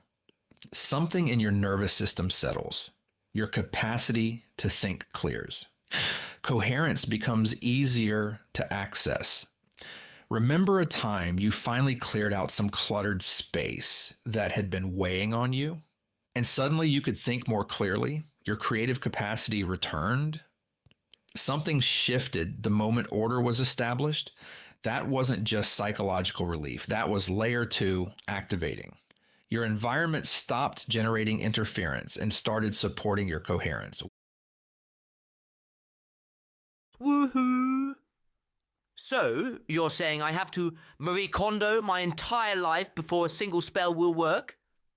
I already feel like a failure magician, and now I'm a failure at having a clean apartment too? No, that's not what I'm suggesting. You need 1 point of perfect order. 1 surface, 1 corner, 1 zone where every single element was placed with conscious intention and is maintained that way. This becomes your anchor point, the seed crystal that coherence can organize around. The entropy elsewhere in your space will continue generating noise, but you'll have established 1 point of perfect clarity that serves as your center of gravity. Look around where you live, where you work. Is there even 1 surface that reflects coherent intention rather than accumulated accident? Even 1 space that you control completely? If not, that's where you start. Not the whole apartment, not the garage you've been avoiding for years. 1 surface, cleared, maintained, intentional. Watch what starts organizing around it. Okay, layer 3, your immediate circle, the people in your direct sphere, your partner, your housemates, your family, your closest collaborators, the relationships you navigate daily, not theoretically, but actually, and the resources flowing through your life, your income, your expenses, your material situation. This is where it gets uncomfortable because your coherence affects the people around you, and their coherence or their chaos affects you right back. This isn't a personal judgment against anyone, but you know there are people who are energy vampires and people who bring upliftment. So when you're regulated and someone dysregulated enters your space, one of 2 things happens. Either they begin regulating in response to your field, their nervous system starting to synchronize with yours, or their chaos destabilizes you. Their pattern overrides yours. Which one happens depends on relative field strength. Usually chaos wins because chaos is easier, because dysregulation is contagious, because it takes more energy to maintain order than to collapse into disorder. This is why you feel exhausted after certain conversations, even though nothing bad happened. Why some people leave you drained without doing anything you could point to as wrong. Why spending time in certain households makes you feel like you're coming down with something. You're not imagining things. You're accurately perceiving field interference. Oh, this is perfect. Yay me. So now I'm supposed to ghost my depressed friend, divorce my anxious spouse, and build my magic fortress by becoming an emotionally unavailable hermit. Cool, cool. Very compassionate of you. That's a fair reaction. I had the same reaction myself. Luckily, that's not what I'm suggesting. What I am suggesting is that you should stop pretending you can rescue everyone while drowning yourself. You should build stable ground that others can actually stand on when they need stability. Here's something important that I wish I learned way sooner in life. The most helpful thing you can do for someone you love who's struggling is not to fragment yourself matching their chaos out of empathy. It's to maintain coherence they can entrain to. Think about it. When you've been falling apart, what actually helped? Someone who fell apart with you, matching your dysregulation, drowning alongside you, or someone who stayed solid, not cold, not dismissive, but genuinely present and regulated, offering you something stable to orient toward. A gray rock. Matching someone's chaos isn't compassion. It's just two people drowning. Maintaining your coherence near someone else's chaos, that's offering them ground to stand on. That's giving them something to entrain to. That's actually useful. The same principle applies to resources, money, material stability, the flow of necessities through your life. If your relationship with money is chaotic, constant anxiety, compulsive avoidance, or boom and bust cycles that leave you never knowing where you stand, that chaos broadcasts into your field. It interferes with everything else you're trying to establish. If your relationship with resources is coherent, clear about what's actually happening, honest about inflow and outflow, sustainable and intentional, that coherence extends your stability. This doesn't mean you need wealth. It means you need honesty about your material situation and conscious intention around how you relate to it. So, entrainment explains how your field affects your immediate environment, how people entrain to your coherence, how your regulation spreads through proximity, but it doesn't explain the deeper mechanism. It doesn't explain why your internal state would shape what actually manifests in your reality. For that, we need to go one level deeper. In physics, and I mean actual peer-reviewed physics, not mysticism wearing a lab coat, there's something called the holographic principle. Gerard de Hooft and Leonard Susskind developed this, Nobel-caliber physicists. And what they demonstrated sounds like it should be impossible, but the math checks out. All of the information contained in a three-dimensional volume of space can be completely encoded on a two-dimensional boundary surface. The boundary contains all the information. The interior is, in some sense, a projection of what's encoded at the edge. Now, you've probably heard about simulation theory, right? That reality is a simulation or an illusion. And there's actually solid evidence to support this from quantum physics and information theory. But I find the woo versions of these ideas to be painfully dull and incomplete. When it's understood properly, you can absolutely see how magic would operate within this framework. The blueprints, what the old magicians called the astral realm, something we can't fully get into tonight. These are raw information. This is the DNA of everything that manifests in the physical universe. These unseen information-based blueprints get rendered into the natural world, the same way a data file sent to a 3D printer gets printed or rendered as a physical object. The physical object, the printed version, is the simulation of the data file that's floating out on the web or stored on a hard drive somewhere. Think about an acorn. You could hold it in your palm. This tiny thing, smaller than the tip of your thumb. But that little shell contains complete information for an oak tree. Roots, trunk, branches, the specific way it will reach toward light, every leaf that will ever grow. The tree isn't added later. The tree unfolds from what was always encoded at the surface. That's what physics discovered about all of space. The boundary holds the complete pattern. The interior is what that pattern looks like when it expresses. The three-dimensional world you move through, it's the oak tree. And something at the edges is the acorn. And this has a profound implication for what your body actually is. Your body is a boundary surface. Not poetically, not as a visualization. It's the interface between your internal experience and your external reality. The encoding layer where inside meets outside.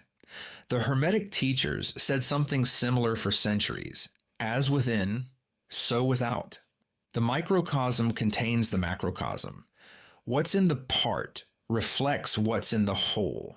They could describe it. They couldn't explain the mechanism. Now we can. Information theory, holographic encoding, boundary surfaces generating volumetric experience. Change the encoding at the boundary, your body, your immediate field, and the volume must reorganize to match. This is why your body is layer 1. This is why it matters first. There's a key in that word, matters. Your body is what matters. What effects matter. If this were not true, then every spirit, great or small, could freely interact with the material world. We know they can't. It's why they work through human beings. This is why no amount of elaborate ritual can substitute for basic somatic coherence. Your body is the boundary. Your state is the encoding. Your reality is the projection. But what kind of structure are you encoding? What kind of pattern are you projecting?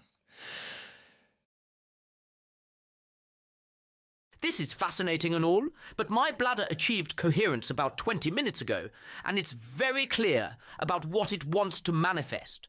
Also, are we going to wrap this up before my DoorDash gets cold? Absolutely. We are in total alignment. I need a manifest break myself. So, your sovereign reality zone, what is it? Your body, layer 1, is the boundary surface itself, the encoding mechanism. When your body is coherent, the information encodes cleanly. When your body is dysregulated, cracked through with survival activation and chronic tension, the encoding fragments. What gets projected into your reality scatters before it can organize properly. Your space, layer 2, stabilizes the boundary. A boundary that's constantly rattled by chaos can't maintain consistent encoding. A boundary held steady in coherent space projects stable patterns into reality. Your circle, layer 3, determines what flows through the boundary. Chaotic, contaminated relationships and resources produce chaotic, contaminated projections. Coherent relationships and resources flow through cleanly and differentiate into coherent outcomes. Body, the boundary itself. Space, the stability. Circle, what flows through. All 3 determine what manifests. All 3 are within your territory. All 3 are where you have actual leverage. Okay, well done. Let's do this. Let's break one last time and meet back here in 5. I can't wait for you to see what's coming up in the 3rd skill for building your sovereign magical self. See you in a few.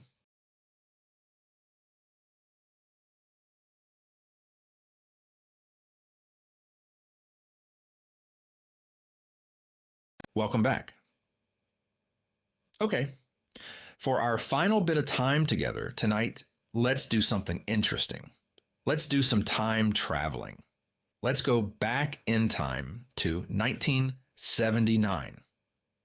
We'll go back to 1979 when a Harvard psychologist named Ellen Langer discovered something truly life-changing. In my own magical practice, I am constantly in awe of the possibilities of what we're going to discuss now. I really, in my heart, feel this is one of the most fundamental secrets to genuine, lasting, magical ability that I know of. At first, it won't be obvious what it really is, but stick with me for this final section. I promise you, it will be worth the time investment. So, Dr. Langer took a group of men in their late 70s and early 80s, men with canes, men who needed help carrying their bags, men whose bodies had been telling them, "You're old," for decades, and she made them younger, physically and measurably younger. She brought them to a converted monastery in New Hampshire, but it wasn't a monastery anymore. Get this, it was completely decorated to be 1959, 20 years earlier than their time of 1979. They had black and white televisions, vintage radios, furniture from 20 years earlier. No mirrors showing their aged faces. No photographs from after 1959. No magazines, no newspapers, nothing that would remind them of the present day. And here's the key, the detail that matters more than anything else.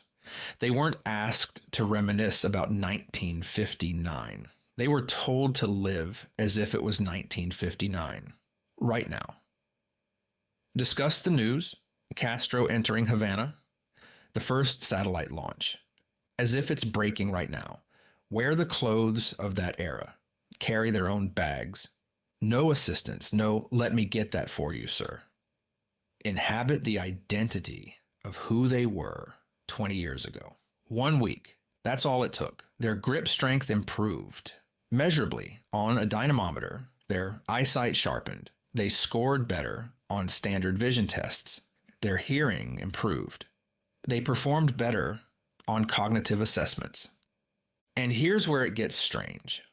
Independent judges, people who had never met these men, who had no idea what the study was about, they looked at photographs taken before and after the week. They rated the after photos as looking many years younger.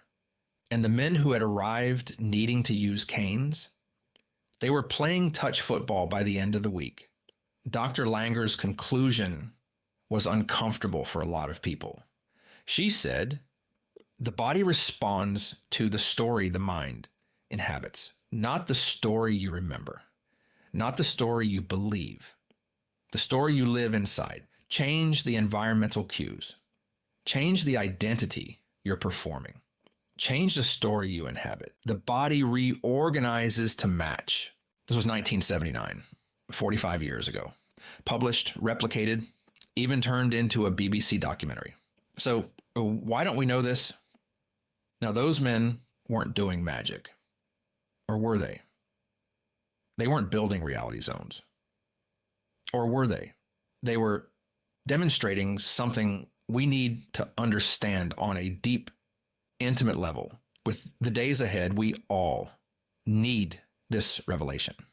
These old men changed the story they were inhabiting, and their physical reality reorganized around the new story.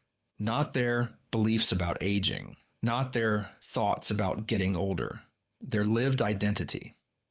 The identity they were actually performing. Here's what I ask you right now, to hold in the forefront of your mind as we spend our last little bit of time together, in case we never get to spend time together again.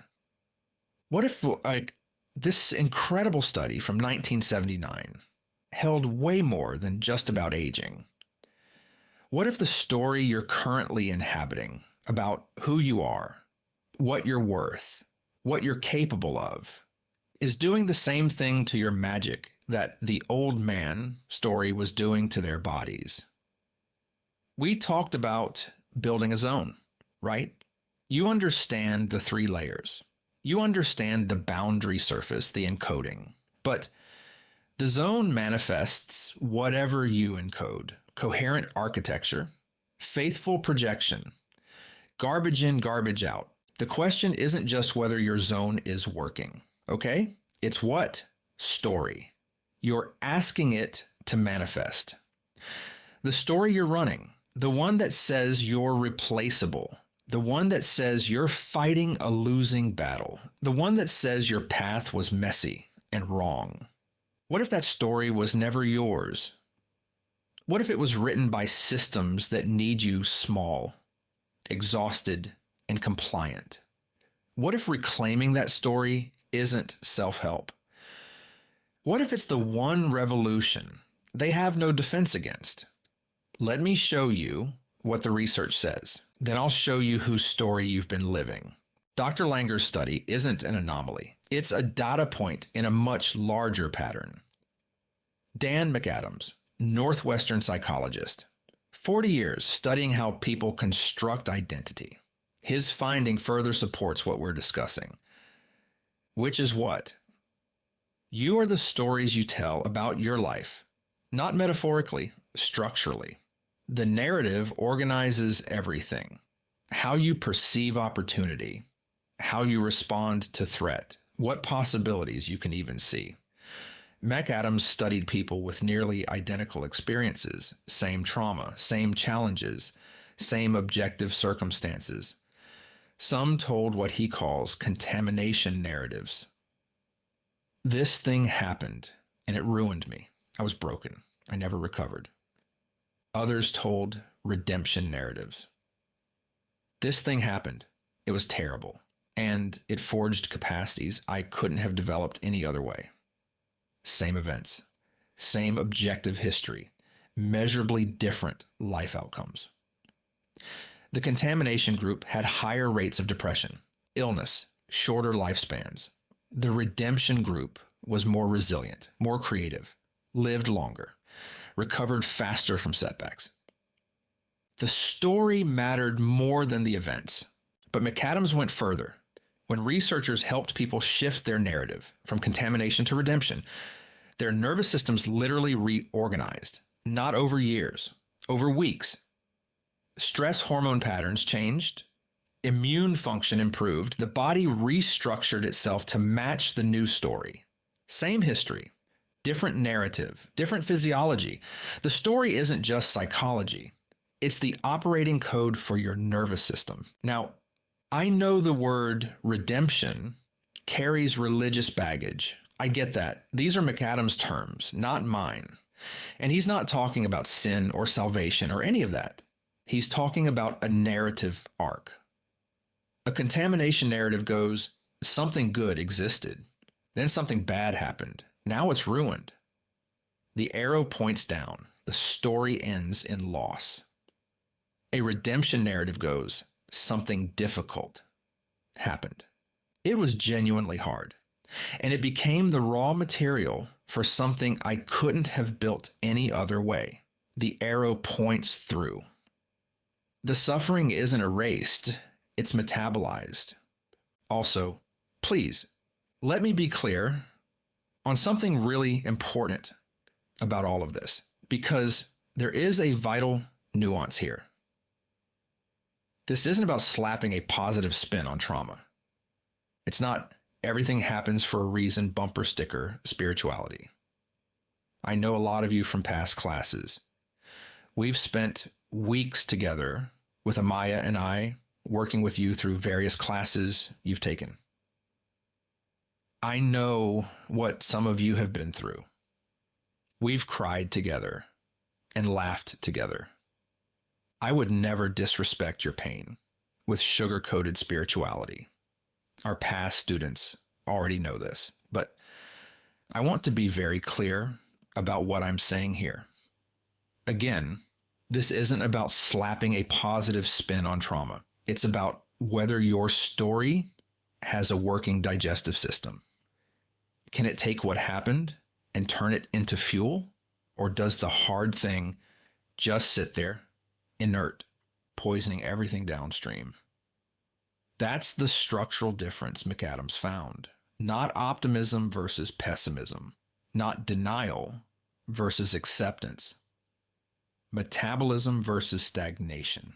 So if redemption narratives are healthier, if they literally reorganize your nervous system, improve your immune function, extend your life, why isn't everyone running them? Why do so many of us default to contamination? That's a great question to ask yourself. Here's what I truly believe. You didn't choose your story. Most people are running narratives they inherited, stories that were installed before they had any say in the matter. And here's what nobody talks about in the self-help version of this research. Contamination narratives aren't accidents. They're not random cognitive errors. They're products. Someone benefits when you believe you're broken. So, if you didn't write your story, then who did? Parents who projected their fears onto you before you could speak. Schools that rewarded compliance and punished divergence. workplaces that needed interchangeable parts, not irreplaceable people, trauma that froze your narrative at the moment of impact, an entire media ecosystem that profits from your inadequacy, a culture that labels your clear perception of real threats as anxiety that needs medicating. Now, when I talk about story, I don't just mean your relationship with trauma. I mean all of it. Your professional story, your career path, the narrative you tell when someone asks, "So what do you do?" Because here's what I've watched happen to brilliant people over and over again. They apologize for their path. A client of ours, let's call her Rachel, kept apologizing in interviews for her messy career. 10 years in software development, 3 years in customer success, 2 years in project management, recent certification in UX design. She saw her story as professional wandering, lack of focus, inability to commit. But the role she was interviewing for, it required someone who could code well enough to understand engineering constraints, communicate well enough to extract customer needs, manage well enough to coordinate timelines, and design well enough to envision solutions. Her mess was the exact synthesis the role demanded. Her shame was precisely backwards. What she thought made her replaceable was actually what made her irreplaceable. The difference? She was running someone else's story about what a good career looks like. Linear, focused, one ladder, climbed consistently. That story was never hers. It was installed by systems that need interchangeable parts.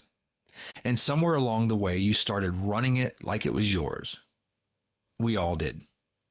We live as if we chose our story, like there's something wrong with you for not thriving inside a container designed to keep you small.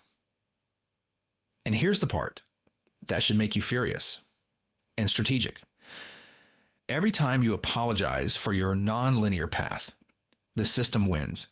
Every time you try to flatten your weird combination of skills into something that fits a job description, the system wins.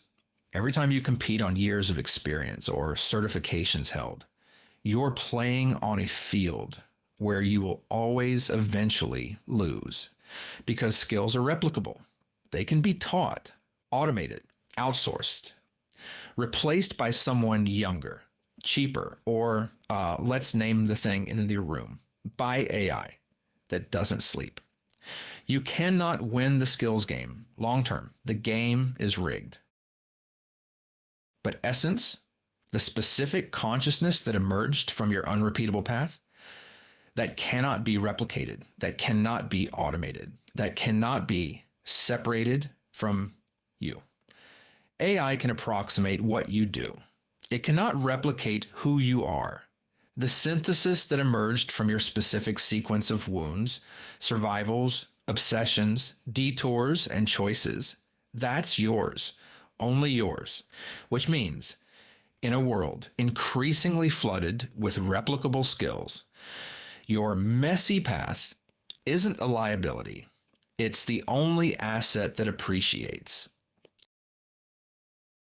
So take this to heart.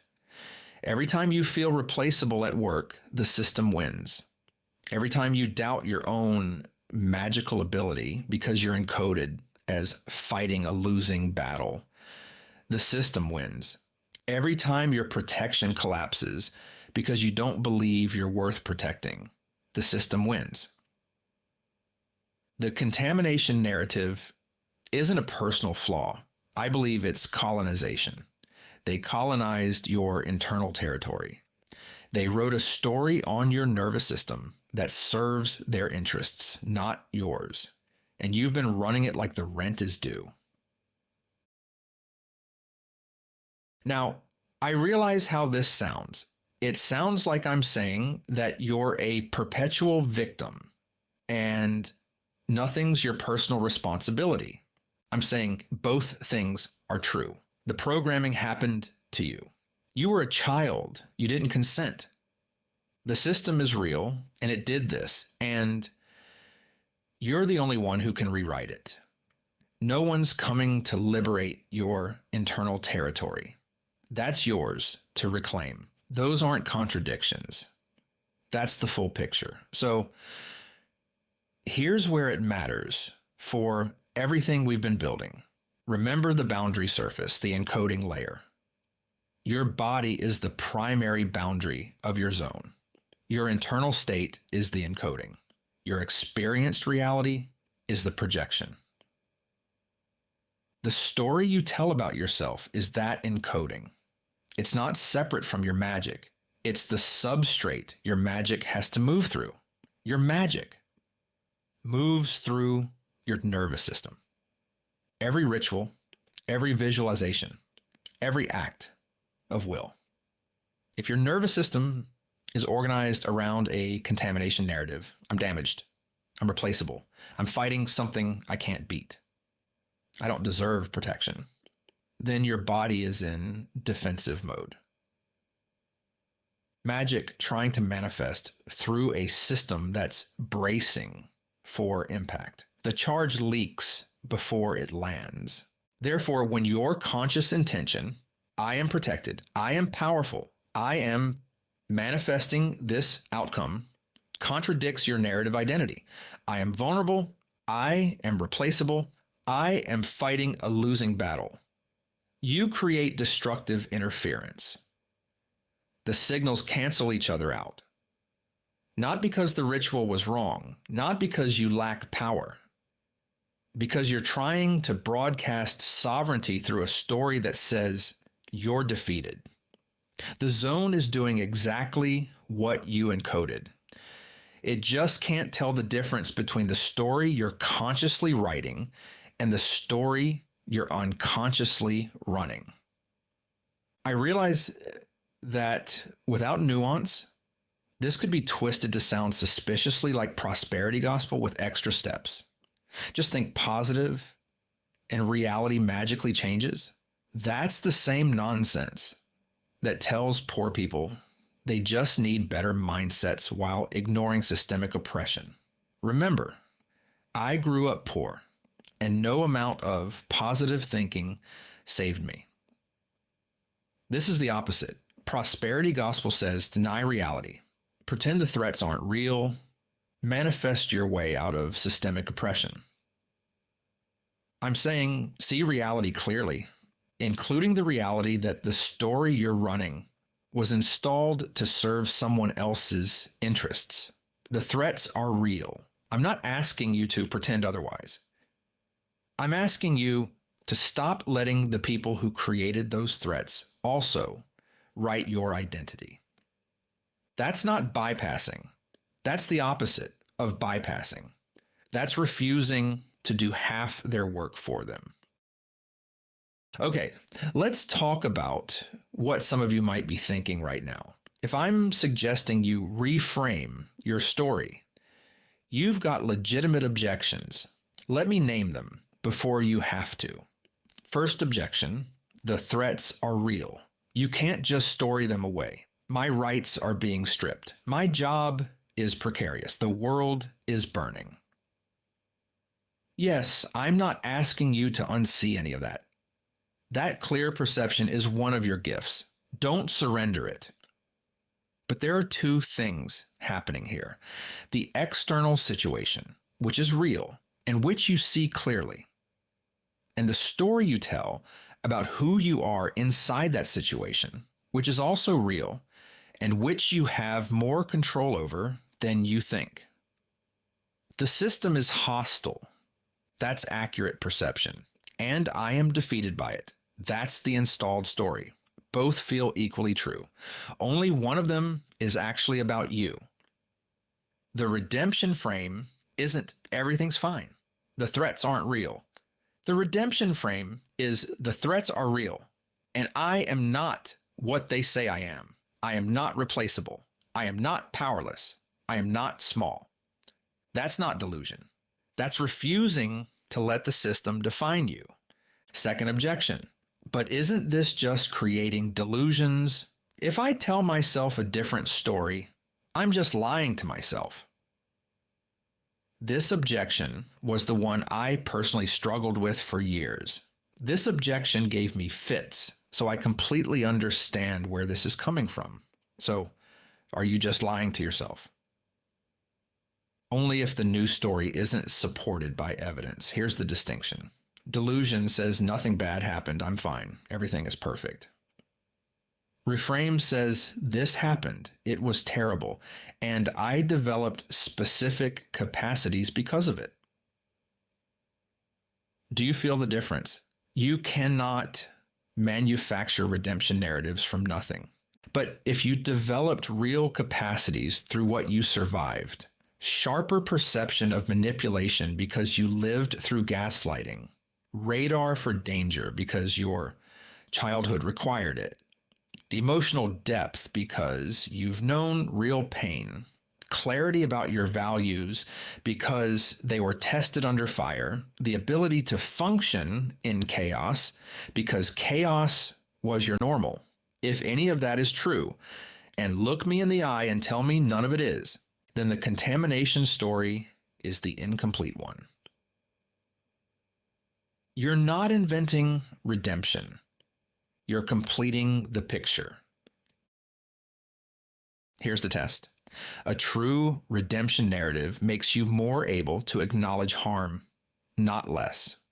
You can say that was terrible without it destroying you. A false redemption narrative, spiritual bypassing, makes you minimize harm. It wasn't that bad. They were doing their best. Everything happens for a reason. You know? If your news story makes you better at recognizing abuse, if it makes you more protective of others who experienced what you did, if it sharpens your discernment instead of dulling it, that's not delusion. That's completion. Sit with that in your body for a moment. If your news story makes you better at recognizing abuse, if it makes you more protective of others who experienced what you did, if it sharpens your discernment instead of dulling it, that's not delusion. That's completion.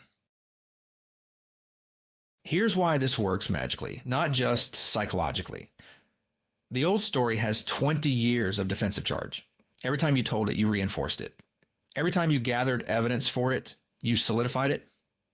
Every time you felt replaceable and thought, see, I knew it. Another layer of energetic scar tissue. That's not an enchanted vessel. That's a fortress with the drawbridge up. Nothing gets out. Nothing new gets in. Your magic bounces off walls you built to protect a wound. A new story doesn't have those fortifications. It doesn't have the reflexive defenses. It isn't wired to reject the very charge you're trying to direct. It doesn't contradict your intentions before they leave your body. The old story is a pot dropped 100 times, glued back together, sealed at the cracks. It still leaks. The new story is a pot you're throwing fresh. No cracks, no patches, no weak points where power drains. Same clay, different vessel. This one not only holds enchantment, it carries enchantment with it everywhere it goes. It becomes a container for others to drink from, to be nourished by. Are you seeing the implications here? Dr. Langer gave those men a week in a different story, 7 days, and their bodies reorganized to match. You've been living in someone else's story for 20, 30, 40 years. Imagine what happens when you finally start inhabiting your own. Something else I want to be crystal clear about. What I'm talking about is not affirmations. Put that right out of your mind. You can't affirmation your way into a new story. You can't just decide to feel differently about your past. You can't skip the integration and leap directly to redemption. That's not reframing. That's actual bypassing. And bypassing always collapses. The people who successfully forge new narratives do three things. One, they acknowledge both the wound and the wisdom. Not, it wasn't that bad, not, I'm over it, but it was terrible and I survived and I developed these capacities. Two, they find evidence for the redemption frame, not making it up, recognizing what already grew, the capacities that exist because of what they survived. Three, they test the new story against reality. Does it make you more functional, more resilient, more able to act? Or does it make you fragile when questioned? Real redemption narratives hold up under pressure. Bypassing collapses the moment someone challenges it. Now, let me show you what this looks like when it's working. When someone operates from essence instead of skills, something shifts in the room. You've felt this. You've been around people who have it. They're not trying harder. They're not performing competence. They're not optimizing their personal brand. They just land differently.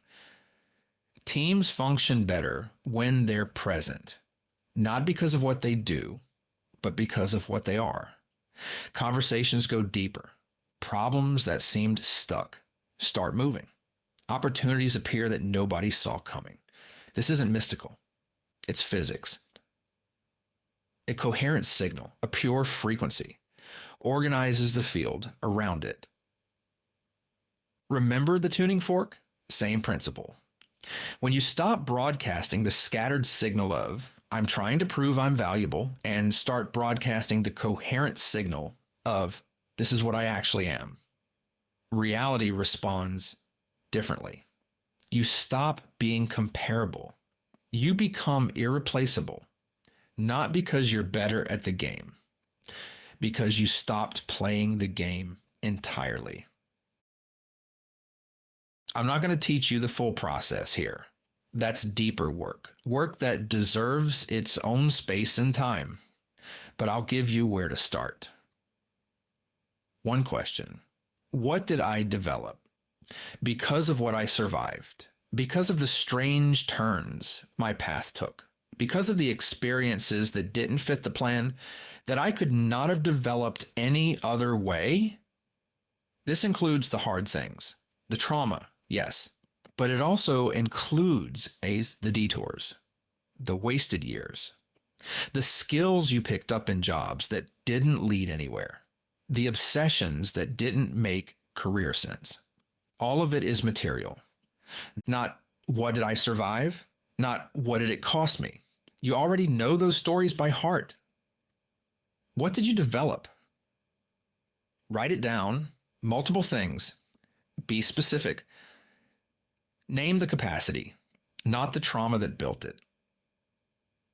That list is the first material of your new vessel. That's the evidence that the contamination story was incomplete. That's the beginning of the encoding your sovereign reality zone has been waiting for.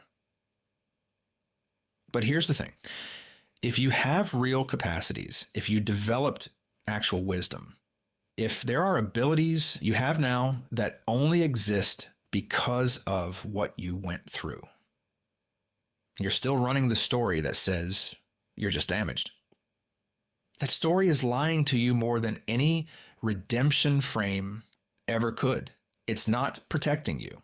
It's keeping you governable. And you're the only one who can change that. The chaos coming will eliminate the conditions that traditional career paths required: stable structures, predictable trajectories, clear hierarchies. All of it is dissolving. What survives chaos isn't the most optimized. It's the most essentially real. Those operating from their actual pattern adapt and respond. Those still trying to prove their worth through replicable skills break down with the structures that validated those skills. Your essence, forged through everything you survived and everything you became, is the only asset that holds value when everything else is being repriced. Now, the other skills have something to work with. Your Egregore Sovereignty from earlier. Now you know whose story to protect, not theirs, yours, your sovereign reality zone. Now you know what to encode, not the installed story, the forged one. The architecture was skill 2. The encoding is skill 3. Now your zone has a pattern worth manifesting. Let me close tonight with one final declaration from my heart to yours. You're allowed to be powerful in a world that wants you small. You're allowed to forge a story of sovereignty in a system that needs you compliant. You're allowed to claim the capacities you developed through surviving what should have broken you.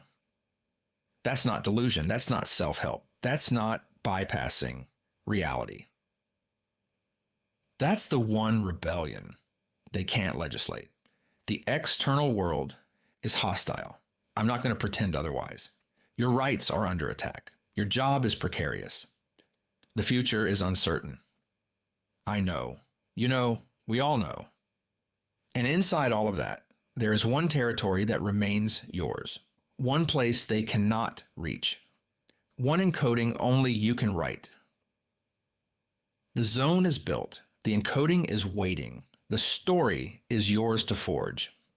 Make yourself ungovernable. The current is waiting for the vessel. And I hope you walk into your future as your sovereign, magical self. No one else can do it. Only you.